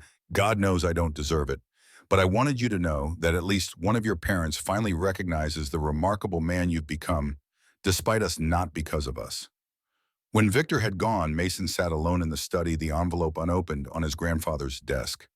Through the window, he could see the foundation, open house, continuing, children laughing, horses responding to gentle, handling community forming around a shared purpose. The ranch wasn't just surviving, it was evolving into something his grandfather might never have envisioned, but would surely have approved. Whatever his father's true motives, genuine remorse or tactical retreat, Mason had already won the most important battle. Stone Creek's future was secure not through isolation and defense, but through openness and service to something larger than itself. Mason finally opened the envelope, confirming that the legal documents were as Victor had described. The medical reports painted a grim picture: advanced pancreatic cancer with metastasis to multiple organs. His father was indeed dying. The information about Hamilton's water rights strategy was comprehensive and damning. It detailed not just the acquisitions themselves, but internal communications about intentionally restricting access during drought conditions to force smaller operations into distressed sales. Mason had a powerful weapon, now evidence of what amounted to resource manipulation that could trigger regulatory intervention. The question was whether and how to use it. Catherine found him still in the study hours later, after the open house had concluded. "We missed you at the closing ceremony," she said gently. "The veterans particularly wanted to thank you." Mason passed her the medical reports wordlessly. She reviewed them with professional detachment, then set them aside. "Terminal diagnoses have a way of bringing clarity," she observed. "Sometimes true, sometimes false, but clarity nonetheless." "He's offered useful information about Hamilton," Mason explained, "and withdrawn the legal challenges." Catherine nodded thoughtfully. "The question isn't whether he's sincere. It's what you need from this situation for your own peace of mind." As the year drew to a close, Mason faced decisions that would shape not just Stone Creek's future, but his own. His father's revelation had reopened wounds he'd thought cauterized by time and distance. The paternity test results remained a closely held secret, their potential use as leverage now complicated by Victor's terminal diagnosis and apparent change of heart. Hamilton remained a threat, his water rights strategy a ticking time bomb for the regional industry. Victoria had gone ominously silent, neither continuing her attacks nor joining Victor's apparent reconciliation efforts. Mason stood at the crest of the hill overlooking Stone Creek's main pastures on New Year's Eve, watching Northern Legend and the other stallions graze peacefully in the winter sunshine. The animals moved with fluid grace, unconcerned with human conflicts or ambitions. Jack's voice came from behind him. "Your grandfather used to stand right there on the last day of each year, said you could see the whole world that mattered from this spot." Mason smiled without turning. He was right about that, at least. "What are you thinking about up here?" Jack asked, coming to stand beside him. Mason considered the question. "Everything that's happened, everything that's still unresolved. My father's illness, Hamilton's schemes, my mother's silence. Sometimes I wonder if any of it will ever truly be settled." Jack laughed softly. "That's life on a horse ranch, son. Always something that needs fixing, some crisis on the horizon, some decision that can't wait until tomorrow. The trick isn't finding permanent solutions. It's learning to ride the horse you've got on the trail you're on, in the weather you're given." The simple wisdom resonated with Mason.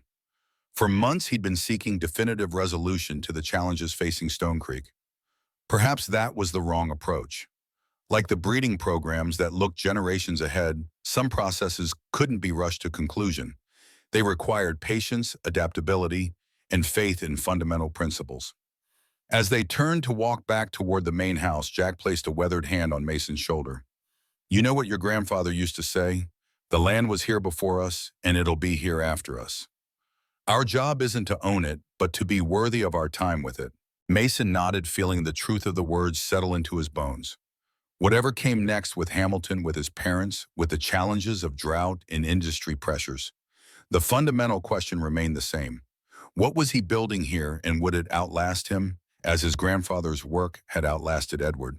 The answer lay not in winning any single battle, but in remaining faithful to a vision larger than himself.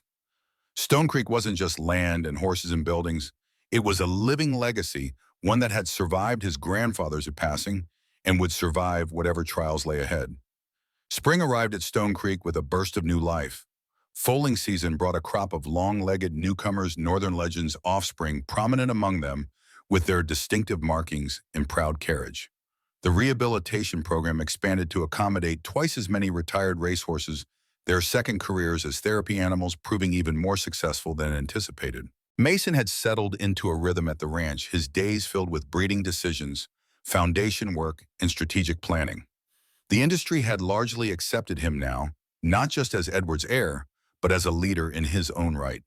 The Foundation's initial research grants had funded promising studies in equine respiratory, health, and genetic diversity, earning respect from academics and breeders alike. Victor's condition had deteriorated rapidly. Weekly updates from his hospice nurse charted his decline in clinical terms that couldn't mask the underlying reality. Mason had visited 3 times, brief encounters filled with awkward silences and halting attempts at reconciliation. Victoria remained conspicuously absent from these visits, having apparently abandoned her dying husband just as she'd once abandoned her son. The drought predictions were proving grimly accurate. Rainfall had been minimal through winter, leaving spring creeks and ponds dangerously low. Smaller farms were already feeling the squeeze, their pastures browning prematurely, their water reserves dwindling. Hamilton wasted no time implementing his strategy. Through shell companies and proxy entities, he had acquired control of key water resources throughout the region. Now he began restricting access, offering emergency relief water at exorbitant prices to desperate farm owners. The quarterly meeting of the County Agricultural Association became a forum for mounting anxiety. Mason attended with Jack and William, listening as one farmer after another described Hamilton's tightening grip on their operations. "He offered me water at 6 times the normal rate," a third-generation cattle rancher explained, his weathered face tight with suppressed fury. "When I said I couldn't afford it, he suggested I consider selling my property to one of his investment groups. Said they're paying fair market value considering the drought conditions." Others nodded in grim recognition. The pattern was consistent. Create desperation through resource control, then swoop in to purchase devalued properties. It was predatory capitalism at its most ruthless. Mason shared the intelligence from Victor's documents, revealing the systematic nature of Hamilton's water monopolization and his internal communications about intentionally exacerbating drought impact. The room erupted in anger and calls for immediate action. The question is, what action? Mason asked when the uproar subsided. "We can file complaints with regulatory authorities, but that takes time we don't have. Many of your operations will fail before legal remedies take effect." William outlined the legal options, none particularly promising in the short term.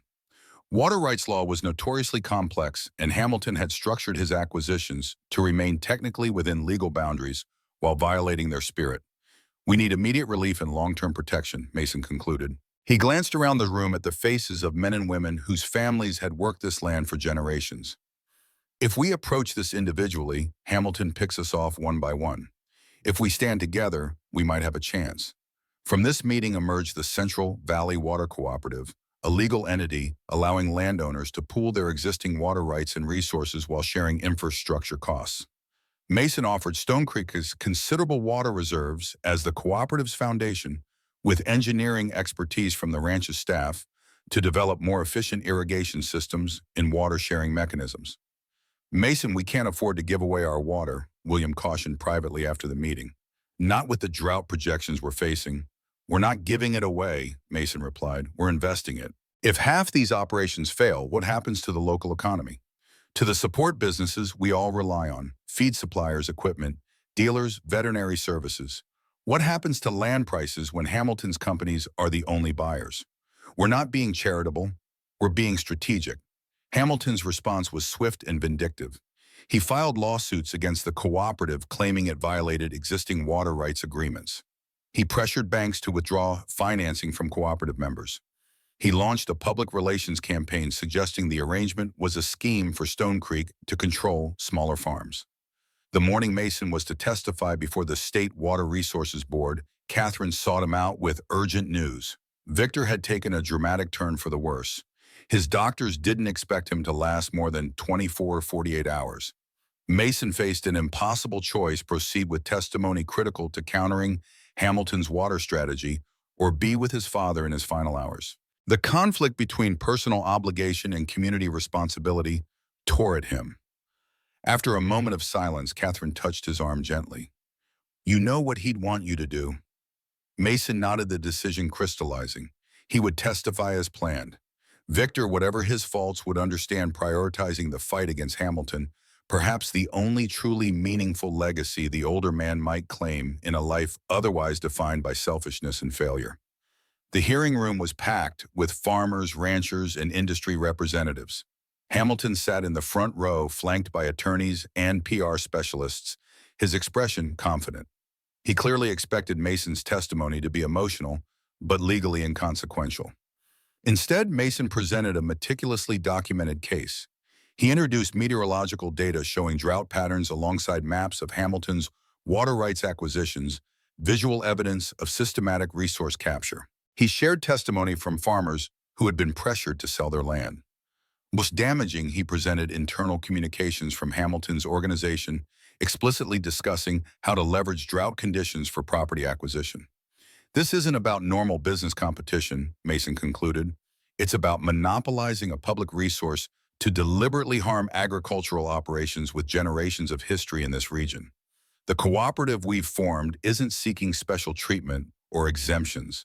We're simply asking for fair access to water resources that should serve the entire community, not enrich one man's portfolio." When Mason finished, Hamilton's confident expression had hardened into barely controlled rage.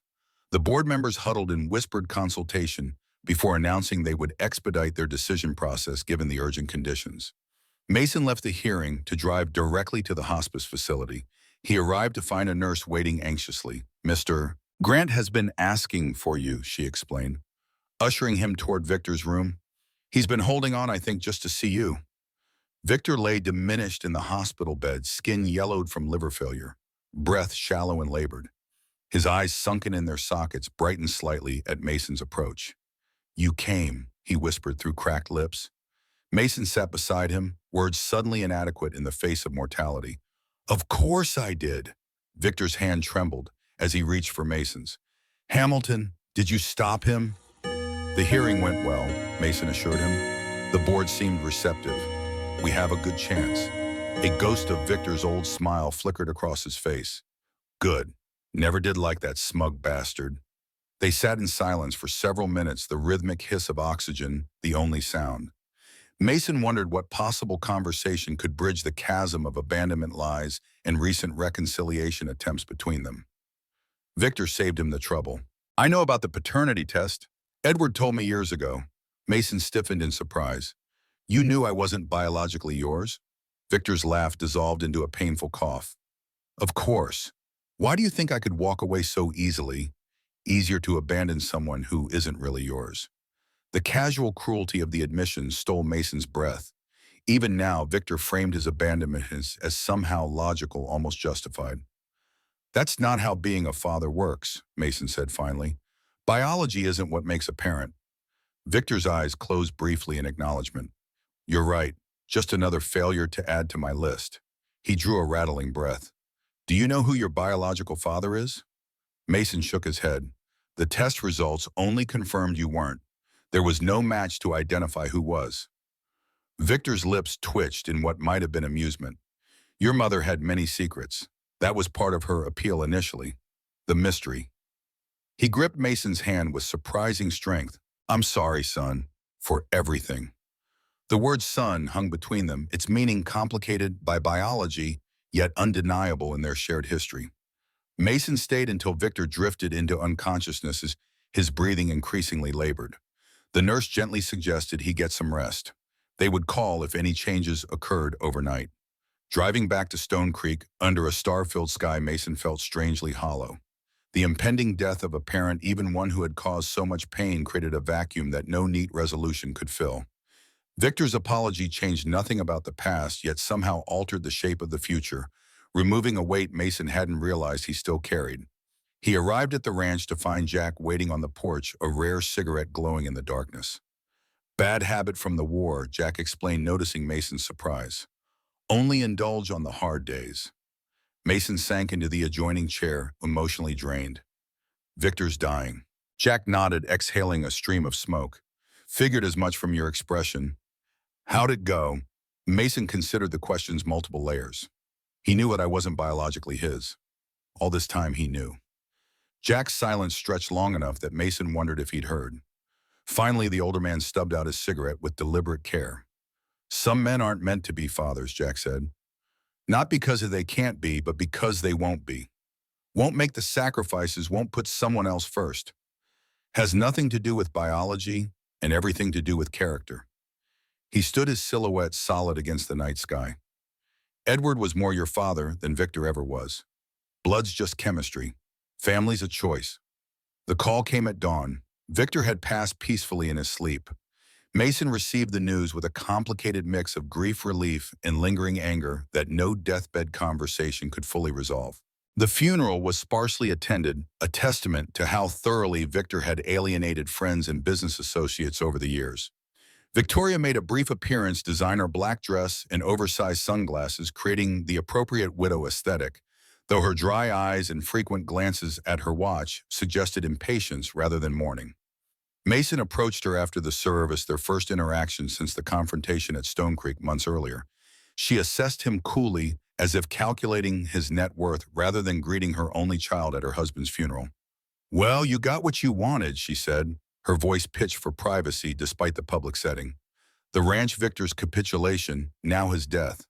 Quite the victory streak. The petty attempt to weaponize grief struck Mason as pathetic rather than wounding. Is that really how you see this, as some kind of competition? Victoria's perfect makeup couldn't conceal the bitterness etched around her mouth. Everything's a competition, Mason. Victor understood that even if he lacked the stomach for what needed to be done. She adjusted her designer purse with manicured fingers. Hamilton still has cards to play. This waterboard hearing is just the beginning. Mason studied the woman who had given birth to him, yet remained fundamentally a stranger. Her entire identity was constructed around acquisition and appearances. Even Victor's death registered only as a strategic setback. I'm not interested in competing with you, Mother, or Hamilton. I'm building something at Stone Creek that matters beyond profit margins and property values. Victoria's laugh was genuine, but utterly without warmth. How charmingly naive. You sound just like Edward. He never understood the real world either. She turned to leave, then paused. By the way, I'm contesting Victor's will. He made some very questionable decisions while mentally compromised by his illness and pain medication. See you in court, darling. Mason watched her walk away, her stiletto heels clicking against the cemetery path with military precision. He felt Jack's presence before the older man spoke. Piece of work, isn't she? Jack's voice held more pity than condemnation. Some people spend their whole lives running from who they really are. Your mother's been running so long, she's forgotten there was ever anything authentic about her. Mason returned to Stone Creek to find unexpected news waiting. The State Water Resources Board had issued an emergency ruling largely in favor of the cooperative. Hamilton was ordered to provide reasonable water access at regulated rates until a more comprehensive decision could be reached. It's a temporary win, William cautioned as they reviewed the ruling, but it gives us breathing room to implement the cooperative's infrastructure plans. If we can demonstrate efficient water management and sharing, we strengthen our position for the permanent ruling. Hamilton's fury at the setback manifested in escalating legal maneuvers. He filed appeals and motions for reconsideration, while simultaneously launching investigations into the backgrounds of water board members seeking leverage through personal or professional vulnerabilities. Most concerning, he began approaching individual cooperative members with offers tailored to their specific financial situations. Where legal intimidation failed, financial temptation might succeed. Several smaller operations, desperate after months of drought-induced hardship, considered Hamilton's seemingly generous buyout terms. We're losing cohesion, Mason admitted during an emergency meeting with the cooperative's leadership committee. Hamilton's divide-and-conquer strategy is working. He only needs to peel off enough members to destabilize our collective bargaining position. The solution came from an unexpected quarter. Catherine, who rarely involved herself in business matters, proposed creating a breeding partnership within the cooperative. Participating farms would gain access to Stone Creek's elite bloodlines, including Northern Legends, at dramatically reduced fees, creating potential future income that far outweighed Hamilton's immediate cash offers. Think of it as agricultural diversification, she explained. Many of these cattle and crop operations have suitable land for horse breeding. We provide the genetics and expertise. They provide the space and care. Everyone benefits long-term instead of settling for Hamilton's one-time payments. The proposal transformed the cooperative from a defensive alliance into an economic opportunity. Farms that had been considering Hamilton's offers recommitted to the group. Others sought to join, attracted by access to Stone Creek's prestigious bloodlines. The cooperative not only stabilized but expanded its collective water rights and land holdings, creating a formidable counterweight to Hamilton's acquisitions.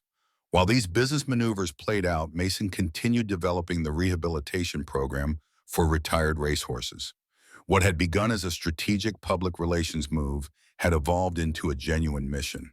The initial group of ex-champions had successfully transitioned into therapy roles, working with disabled children and veterans with PTSD. The program's crowning achievement was Sovereign Spirit. Once a contender for the Triple Crown until a track injury ended his racing career, the magnificent chestnut gelding had revealed an extraordinary temperament for therapeutic work. Children who struggled with other forms of therapy responded to his gentle patience. Veterans locked in trauma found wordless connection with his steady presence. Mason partnered with the local VA hospital to develop a formal equine therapy program for combat veterans, particularly those struggling with PTSD. The initiative held special significance given Edward's and Jack's military service. Watching these broken warriors find moments of peace with the horses, Mason felt he was honoring his grandfather's legacy in ways that transcended business success or industry recognition. One therapy session particularly moved him. A young Marine who hadn't spoken since returning from his third Afghanistan deployment suddenly began talking to Sovereign Spirit in a quiet, steady stream. The horse stood perfectly still, ears forward, as if absorbing each painful word the man had been unable to share with human therapists. He knows, the Marine explained later when asked about the breakthrough. Doesn't judge, doesn't need me to be fixed, just meets me where I am. The simple insight captured something essential about what Mason was building at Stone Creek, creating spaces where healing could happen organically without forced timelines or predetermined outcomes. Whether for damaged horses finding new purpose or damaged humans finding new connections, the ranch was becoming a place of restoration. As summer heat intensified, bringing the drought into sharp focus, Victoria made good on her threat to challenge Victor's will. Her legal filing claimed he had been mentally incompetent when making his final arrangements, which left his modest remaining assets primarily to charitable causes rather than to her. While financially insignificant compared to Stone Creek itself, the challenge represented Victoria's refusal to relinquish her campaign against Mason. The court proceedings would require him to testify about Victor's mental state during their final meetings, a grueling prospect that would force him to publicly dissect already painful interactions. The evening before his scheduled court appearance, Mason sought solitude in the far pastures where Northern Legend and the other stallions grazed in the cooler hours. The magnificent black horse approached the fence line, greeting Mason with a soft, nickering sound that had become familiar over their months together. As Mason stroked the stallion's muscular neck, his phone rang. Diana's voice carried unusual urgency. "Turn on the news any channel. Victoria just gave a press conference. It's bad, Mason." He rushed back to the main house, finding Jack and several staff members already gathered around the television. Victoria stood at a podium immaculately groomed in widow's weeds, her expression a masterpiece of cultivated grief. "I've remained silent too long," she was saying, her voice catching artfully. "My son's unsuitability to manage Stone Creek Ranch isn't just a matter of inexperience. His childhood was troubled, marked by behavioral issues and instability. The foster care system, while well-intentioned, left him ill-equipped for the responsibilities Edward mistakenly entrusted to him." Mason felt the blood drain from his face as Victoria systematically weaponized his childhood trauma for public consumption. She revealed details of his time in foster care, characterizing normal teenage struggles as evidence of fundamental instability. She implied psychological diagnoses that had never existed and attributed Victor's attempts at reconciliation to parental guilt over a child we couldn't help despite our best efforts. Most damaging, she suggested, Mason had manipulated his dying grandfather into changing his will, then similarly influenced Victor during his final illness, a pattern of exploiting vulnerable elderly relatives for financial gain. The performance was masterfully constructed. Victoria presented herself not as a grasping opportunist, but as a concerned mother reluctantly speaking out for the good of her son and the legendary ranch he couldn't possibly manage appropriately. Mason watched in stunned silence as she systematically dismantled his privacy, dignity, and reputation. Every vulnerability, every painful experience he'd survived was reframed as evidence of his unfitness. The foster families who had provided stability during his abandoned adolescence were dismissed as institutional caregivers who couldn't provide the structure a troubled boy desperately needed. Jack switched off the television when Victoria finally concluded. His face held a fury Mason had never witnessed, not even during the confrontations with Hamilton. Edward was right about her from the beginning. Jack's voice vibrated with barely contained rage. Absolutely no bottom to how low she'll go. Diana was already fielding calls from journalists seeking comment. The story was spreading rapidly across news outlets and social media, Victoria's carefully crafted narrative gaining traction with each repetition. "We need to respond immediately," Diana insisted. "Get ahead of this before her version solidifies in public perception." Mason felt oddly calm despite the assault on his character. Victoria's calculated cruelty had clarified something essential. This wasn't really about Stone Creek anymore. It was about his mother's pathological need to control the narrative, to win at any cost, even if victory meant destroying her own child publicly. "I won't dignify her accusations with detailed rebuttals," Mason decided. "We'll issue one statement. Stone Creek Ranch continues its mission of excellence in breeding and innovation in equine therapy under Mason Grant's leadership. We invite the public to judge our work by its results rather than by personal attacks motivated by financial interest." Diana frowned. "That's not enough. She's made specific allegations about your mental health, your childhood." Mason cut her off gently. "She wants me to engage on her terms to make this a personal battle played out in public. I won't do it. Stone Creek isn't about me or her. It's about the work we're doing, the horses we're breeding, and rehabilitating the people we're helping." He looked around at the concerned faces of his team. The foundation announcement worked because it elevated the conversation above personal conflicts. "We do the same thing now. While Victoria's busy attacking me, we showcase the actual work happening here." The strategy materialized rapidly. Rather than holding a defensive press conference, Mason invited media to Stone Creek for an open house featuring the rehabilitation program. Journalists expecting to cover family drama instead found themselves documenting veterans finding healing through equine therapy, children with disabilities experiencing freedom on horseback, and retired champions thriving in their second careers. The resulting coverage created a stark contrast: Victoria's bitter accusations versus the tangible good being accomplished at Stone Creek. Industry publications focused on the innovative breeding partnerships with cooperative members. Mainstream outlets highlighted the therapeutic programs. Local papers celebrated the economic benefits of the water cooperative's infrastructure projects. Even Hamilton struggled to counter the positive narrative. His attempts to support Victoria's claims came across as opportunistic peel-on rather than genuine concern about Stone Creek's management. The court appearance regarding Victor's will proceeded amid this backdrop of public scrutiny. Mason testified truthfully about his father's mental clarity during their final interactions, presenting medical records confirming Victor had remained competent until his last days. The judge, unimpressed by Victoria's claims given the modest sums involved, dismissed her challenge and upheld the original will. Victoria's public campaign against Mason fizzled in the face of indifferent public response and legal defeat.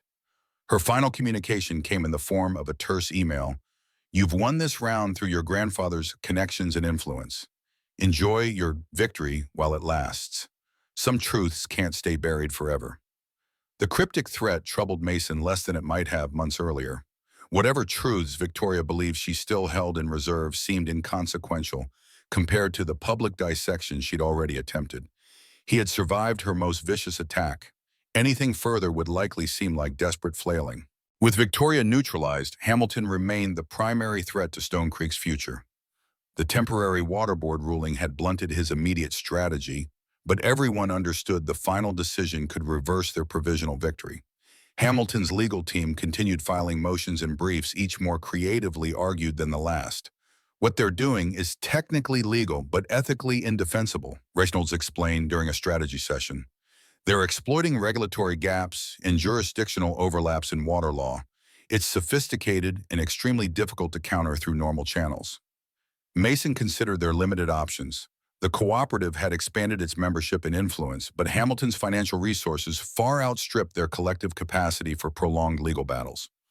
We need to change the battlefield again, Mason concluded. Legal arguments aren't working. Public sentiment is with us, but that doesn't necessarily influence regulatory decisions. We need to demonstrate that our approach to water management isn't just more equitable, it's more effective. From this realization emerged the Stone Creek Sustainable Agriculture Initiative. Mason dedicated significant foundation funds to developing and implementing cutting-edge water conservation technologies across cooperative member properties. Drip irrigation systems replaced traditional spray methods. Soil moisture sensors optimized watering schedules. Drought-resistant forage varieties reduced water requirements for livestock operations. Most ambitiously, they implemented large-scale water catchment and filtration systems that captured rainfall during infrequent storms, purified it to appropriate standards, and stored it for gradual release to replenish groundwater supplies. The engineering was complex and expensive, but the potential long-term impact justified the investment. The initiative transformed the water dispute from a legal contest into a practical demonstration. Cooperative members were soon using 30–40% less water while maintaining or improving agricultural productivity. The conservation systems Mason implemented at Stone Creek achieved even greater efficiency, reducing the ranch's water consumption by nearly 50% without compromising the health of horses or pastures. These tangible results attracted attention from environmental groups, agricultural researchers, and eventually state officials. When the Water Resources Board reconvened for final determinations, they faced not just competing legal arguments, but concrete evidence that the cooperative's approach produced better outcomes for the region's water sustainability. Hamilton, recognizing the shifting momentum, launched a desperate countermeasure. Using his remaining political connections, he pushed for an obscure regulatory review that could potentially invalidate some of Stone Creek's historical water rights based on technical compliance issues. If successful, it would cripple the ranch's ability to maintain its operations, let alone support the cooperative. Mason learned of this maneuver through an unexpected source, a junior attorney from Hamilton's own legal team who had become increasingly uncomfortable with his employer's tactics. The young lawyer risked his career to provide documentation of Hamilton's strategy, including internal memos, acknowledging they were exploiting regulatory technicalities rather than addressing substantive water management issues. Armed with this insider information, Mason prepared a comprehensive defense. He worked through nights with Reynolds and William, identifying potential vulnerabilities in Stone Creek's water rights documentation and addressing them proactively. They compiled historical records demonstrating continuous beneficial use of the water sources, in question a key factor in maintaining valid rights under state law. The final hearing before the regulatory board became the decisive confrontation in their long struggle with Hamilton. The room was packed with cooperative members, environmental advocates, and media representatives. Hamilton appeared confident as ever, flanked by high-priced attorneys and technical consultants. Mason opened with a bold approach, acknowledging the technical issues Hamilton had identified in Stone Creek's water rights documentation. Yes, certain historical filings contained administrative errors. Yes, some usage reports had been filed late during Edward's final illness. But then he shifted the conversation entirely. These technicalities have nothing to do with actual water stewardship, he explained. While Mr. Webb, Hamilton's team searches for paperwork discrepancies we've been implementing, conservation technologies that have dramatically reduced water consumption across the region. He presented before and after satellite imagery showing the cooperative properties maintaining healthy vegetation despite using significantly less water. He shared data from independent agricultural researchers documenting the effectiveness of their conservation methods. Most powerfully, he introduced testimony from cooperative members describing how the sustainable practices had allowed their multi-generational family operations to survive the drought. Hamilton's team attempted to redirect attention to the regulatory technicalities, but their arguments seemed increasingly petty against the backdrop of demonstrated conservation success. When Mason revealed the internal memos showing Hamilton's team acknowledged they were exploiting technicalities rather than addressing substantive issues, the atmosphere in the hearing room shifted decisively. The board's ruling came faster than anyone anticipated. Not only did they confirm Stone Creek's historical water rights, but they also endorsed the cooperative's approach as a model for regional water management. Most significantly, they implemented new regulations preventing the kind of speculative water rights acquisitions Hamilton had used to build his monopolistic position. It was a comprehensive victory. Hamilton left the hearing without speaking to reporters, his carefully constructed strategy thoroughly dismantled. The celebration at Stone Creek that evening had the feeling of peace after a long siege. Cooperative members gathered with the ranch staff for an impromptu barbecue, the sense of shared accomplishment palpable as they relaxed for the first time in months, without the shadow of Hamilton's threats. Jack found Mason sitting apart from the festivities, watching the sunset paint the western pastures in gold and crimson. "Mind some company?" Jack asked, settling beside him without waiting for an answer.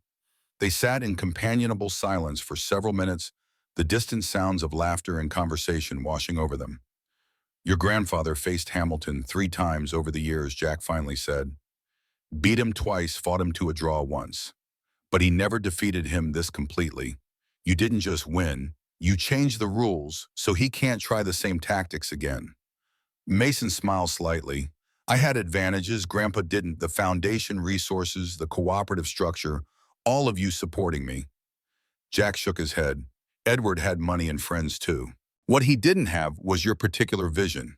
He was a builder, not a connector. You've tied Stone Creek to the community in ways he never imagined, and it made all the difference." He gestured toward the gathering where ranchers and farmers who had once viewed Stone Creek with mixture of envy and resentment now mingled easily with the ranch staff. "That's your legacy taking shape, not just Edward's. Something new growing from what he planted." The autumn brought the culmination of another project close to Mason's heart. Midnight Runner Northern Legend's most promising offspring had developed into a legitimate contender for the following year's Kentucky Derby. The 3-year-old colt combined his sire's raw speed with superior stamina, a rare combination that had Samuel uncharacteristically excited about his prospects. "We haven't had a serious Triple Crown contender in 15 years, Samuel explained, as they watched the colt's training session. "Edward always said he'd rather win the Triple Crown once than the Derby 10 times. It's the ultimate achievement in American racing, proving your horse has the versatility to win at 3 different distances on 3 different tracks." Mason understood the significance.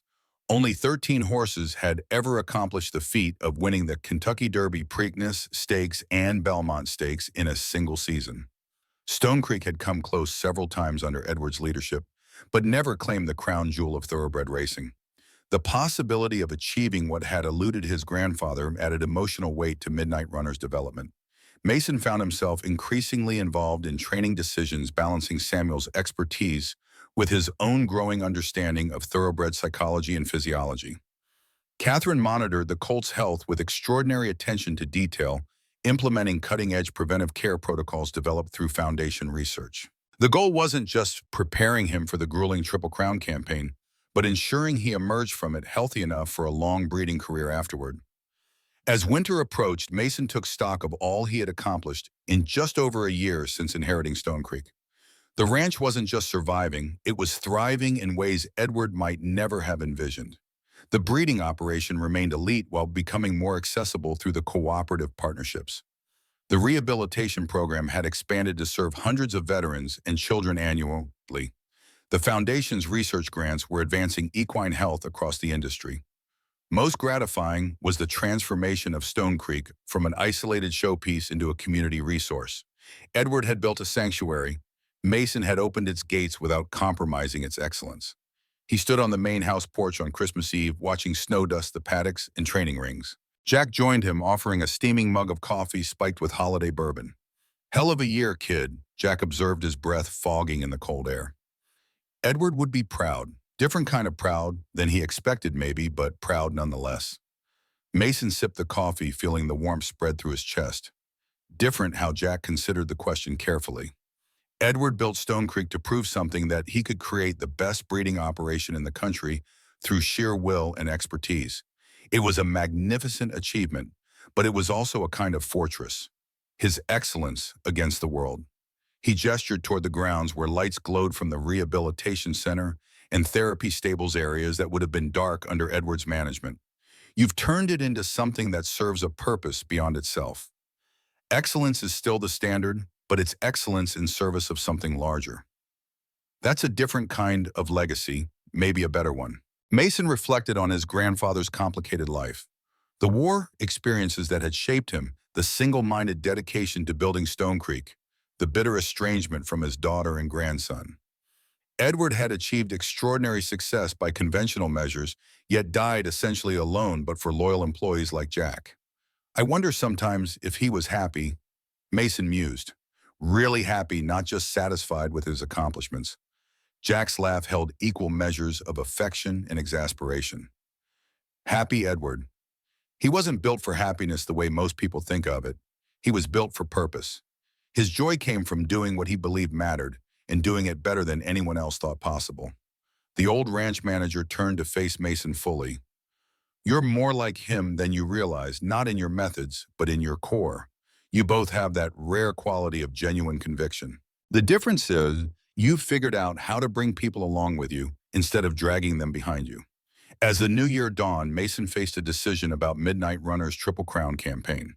The preliminary races leading to the Kentucky Derby would begin soon, each one a critical step in qualifying for and preparing for the main event. The resources required, financial, logistical, emotional, would be substantial with no guarantee of success. Samuel argued forcefully for proceeding. The colt's training time suggested exceptional potential, and his temperament remained ideal for the high-pressure environment of major races. This horse has the physical tools, Samuel insisted during a strategy session with Mason and Catherine. And more importantly, he has the heart. Some horses run until they're tired, others run until they've won. He's the second kind. Catherine was more cautious, pointing out the physical risks of the grueling Triple Crown schedule. 3 major races in 5 weeks taxes even the most robust thoroughbred. Many emerged with career-limiting injuries even when managed carefully. Ultimately, the decision rested with Mason. He spent hours watching Midnight Runner, evaluating not just his physical capabilities, but his demeanor and spirit. The colt's alert eyes and eager attitude conveyed a simple truth. This horse was born to race. Mason gave the go-ahead, committing Stone Creek to the Triple Crown campaign. The decision set in motion a complex logistical operation, specialized training regimens, transportation arrangements, security protocols, media management. Diana developed a comprehensive communication strategy to leverage the campaign for both Stone Creek and the foundation, regardless of the ultimate outcome. The preliminary races confirmed Samuel's assessment. Midnight Runner qualified for the Kentucky Derby with commanding performances in key prep races, establishing himself as one of the favorites for the Run for the Roses. Racing publications featured him prominently in their Derby coverage, noting his exceptional bloodlines, and Stone Creek's return to Triple Crown contention after years of absence. As May approached, bringing the Derby with it, Mason received a surprising communication from Victoria, the first since her failed attempt to contest Victor's will. Her brief email conveyed neither reconciliation nor continued hostility, but something more pragmatic. I'll be attending the Derby as Hamilton's guest. Let's maintain a civil distance. Some things are best left in the past. The note's measured tone suggested Victoria had finally accepted defeat in her campaign against Mason and Stone Creek. Whether this represented genuine growth or merely tactical retreat remained unclear, but Mason welcomed the cessation of hostilities regardless. Derby Week arrived with its unique blend of Southern tradition and racing excitement. Louisville transformed into the epicenter of the thoroughbred world with lavish parties, celebrity appearances, and endless analysis of the 20 horses that had qualified for America's most famous race. Mason arrived with his core team, Jack, Samuel, Catherine, and Diana, plus key staff members who had contributed to Midnight Runner's development. He insisted that the stable hands and exercise riders who worked with the colt daily should experience the Derby firsthand, not just watch it on television back at the ranch. These people made this possible, he explained, when questioned about the unusual inclusion of junior staff in Derby activities. They deserved to be part of it. This decision, like many others Mason had made, reflected his evolving philosophy of leadership. Stone Creek's success derived not from his individual brilliance, but from the collective expertise and dedication of people who believed in the ranch's mission. Acknowledging their contributions wasn't just fair, it was smart management. The Wednesday before the race, Mason spotted Hamilton at the traditional trainer's dinner. The older man looked diminished somehow, his customary arrogance muted by multiple defeats. Victoria sat beside him, playing the role of sophisticated companion with practiced skill, though her expression soured momentarily when she noticed Mason's presence. Bulsun considered avoiding them entirely, but decided on a different approach. He walked directly to their table, where of curious eyes tracking this encounter between well-known adversaries. Mr. Hamilton, mother, he greeted them with calm courtesy. I hope you're enjoying Derby Week. Hamilton recovered quickly from his surprise, offering a tight smile. Mr. Grant, your colt is looking impressive in morning workouts. I hear he's drawn post position, 5 favorable. The acknowledgement of Midnight Runner's strong position represented a small olive branch, professional respect, if not personal warmth. Thank you. We're cautiously optimistic, Mason replied, matching Hamilton's neutral tone. Will you be staying through the Preakness if we're fortunate enough to continue? Victoria interrupted whatever response Hamilton might have offered. Let's dispense with the pretense of friendly competition.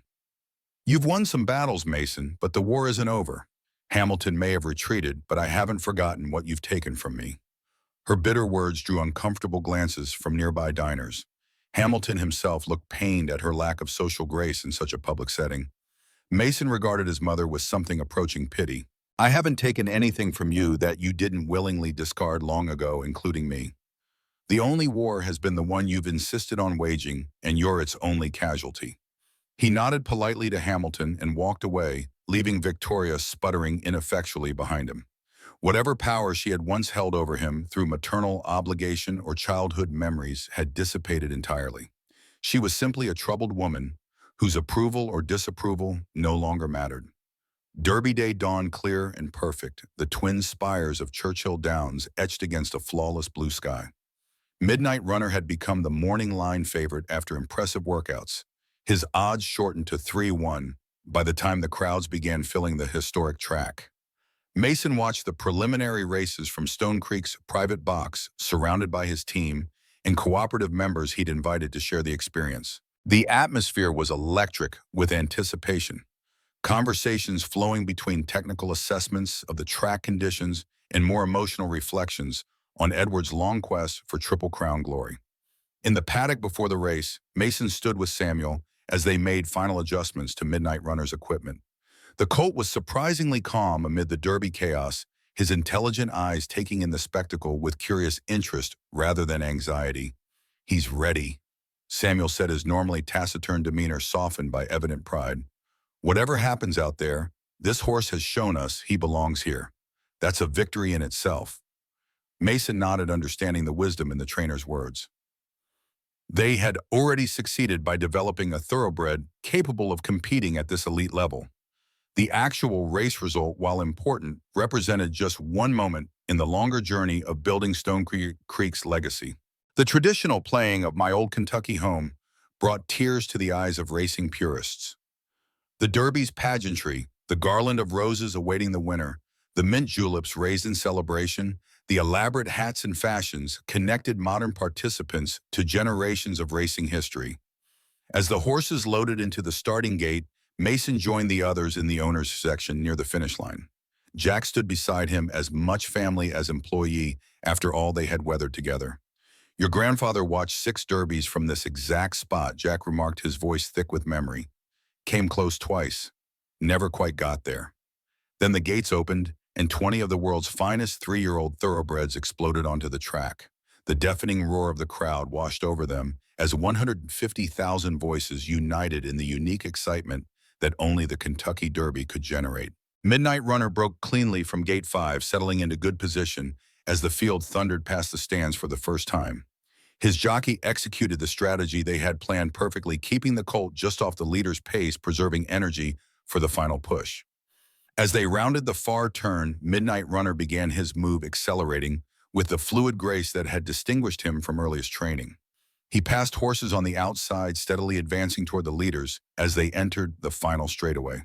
With a furlong remaining, he drew even with the frontrunner, a gray speedster from a California stable. The two colts battled stride for stride, down the stretch, neither yielding as the finish line approached. The crowd's roar became a physical force, urging the magnificent animals toward racing immortality. In the final strides, Midnight Runner found another gear, his powerful hindquarters driving him forward with one final surge of speed and heart. He crossed the wire a neck in front, claiming the roses in one of the closest finishes in Derby history. The Stone Creek box erupted in euphoria. Staff members who had never experienced such a victory embraced tearfully. Samuel allowed himself a rare display of emotion, pumping his fist skyward as the official results confirmed what they already knew. Mason stood momentarily stunned in the magnitude of the achievement washing over him in waves. They had done it. The dream his grandfather had chased for decades had been realized under his stewardship, with a horse bearing the bloodlines Edward had so carefully cultivated. As they made their way to the winner's circle through crowds of well-wishers and congratulatory competitors, Mason felt a peculiar sense of completion. The victory wasn't his alone, but belonged to everyone who had contributed to Stone Creek's evolution from Edward's original vision through his own expanded mission. In the winner's circle, surrounded by his team, as the garland of roses was draped across Midnight Runner's withers, Mason caught sight of Victoria watching from a distance. For a brief moment, their eyes met across the crowded track. She offered the slightest nod, not quite approval, but perhaps acknowledgement that he had built something legitimate, something beyond what even Edward had achieved. Jack leaned close as photographers captured the historic moment for posterity. "Edward's watching this somewhere," he said quietly, "and he's damn proud of what you've done with his legacy." Mason smiled, his hand resting on Midnight Runner's sweaty neck. "Not his legacy anymore. Ours. All of ours."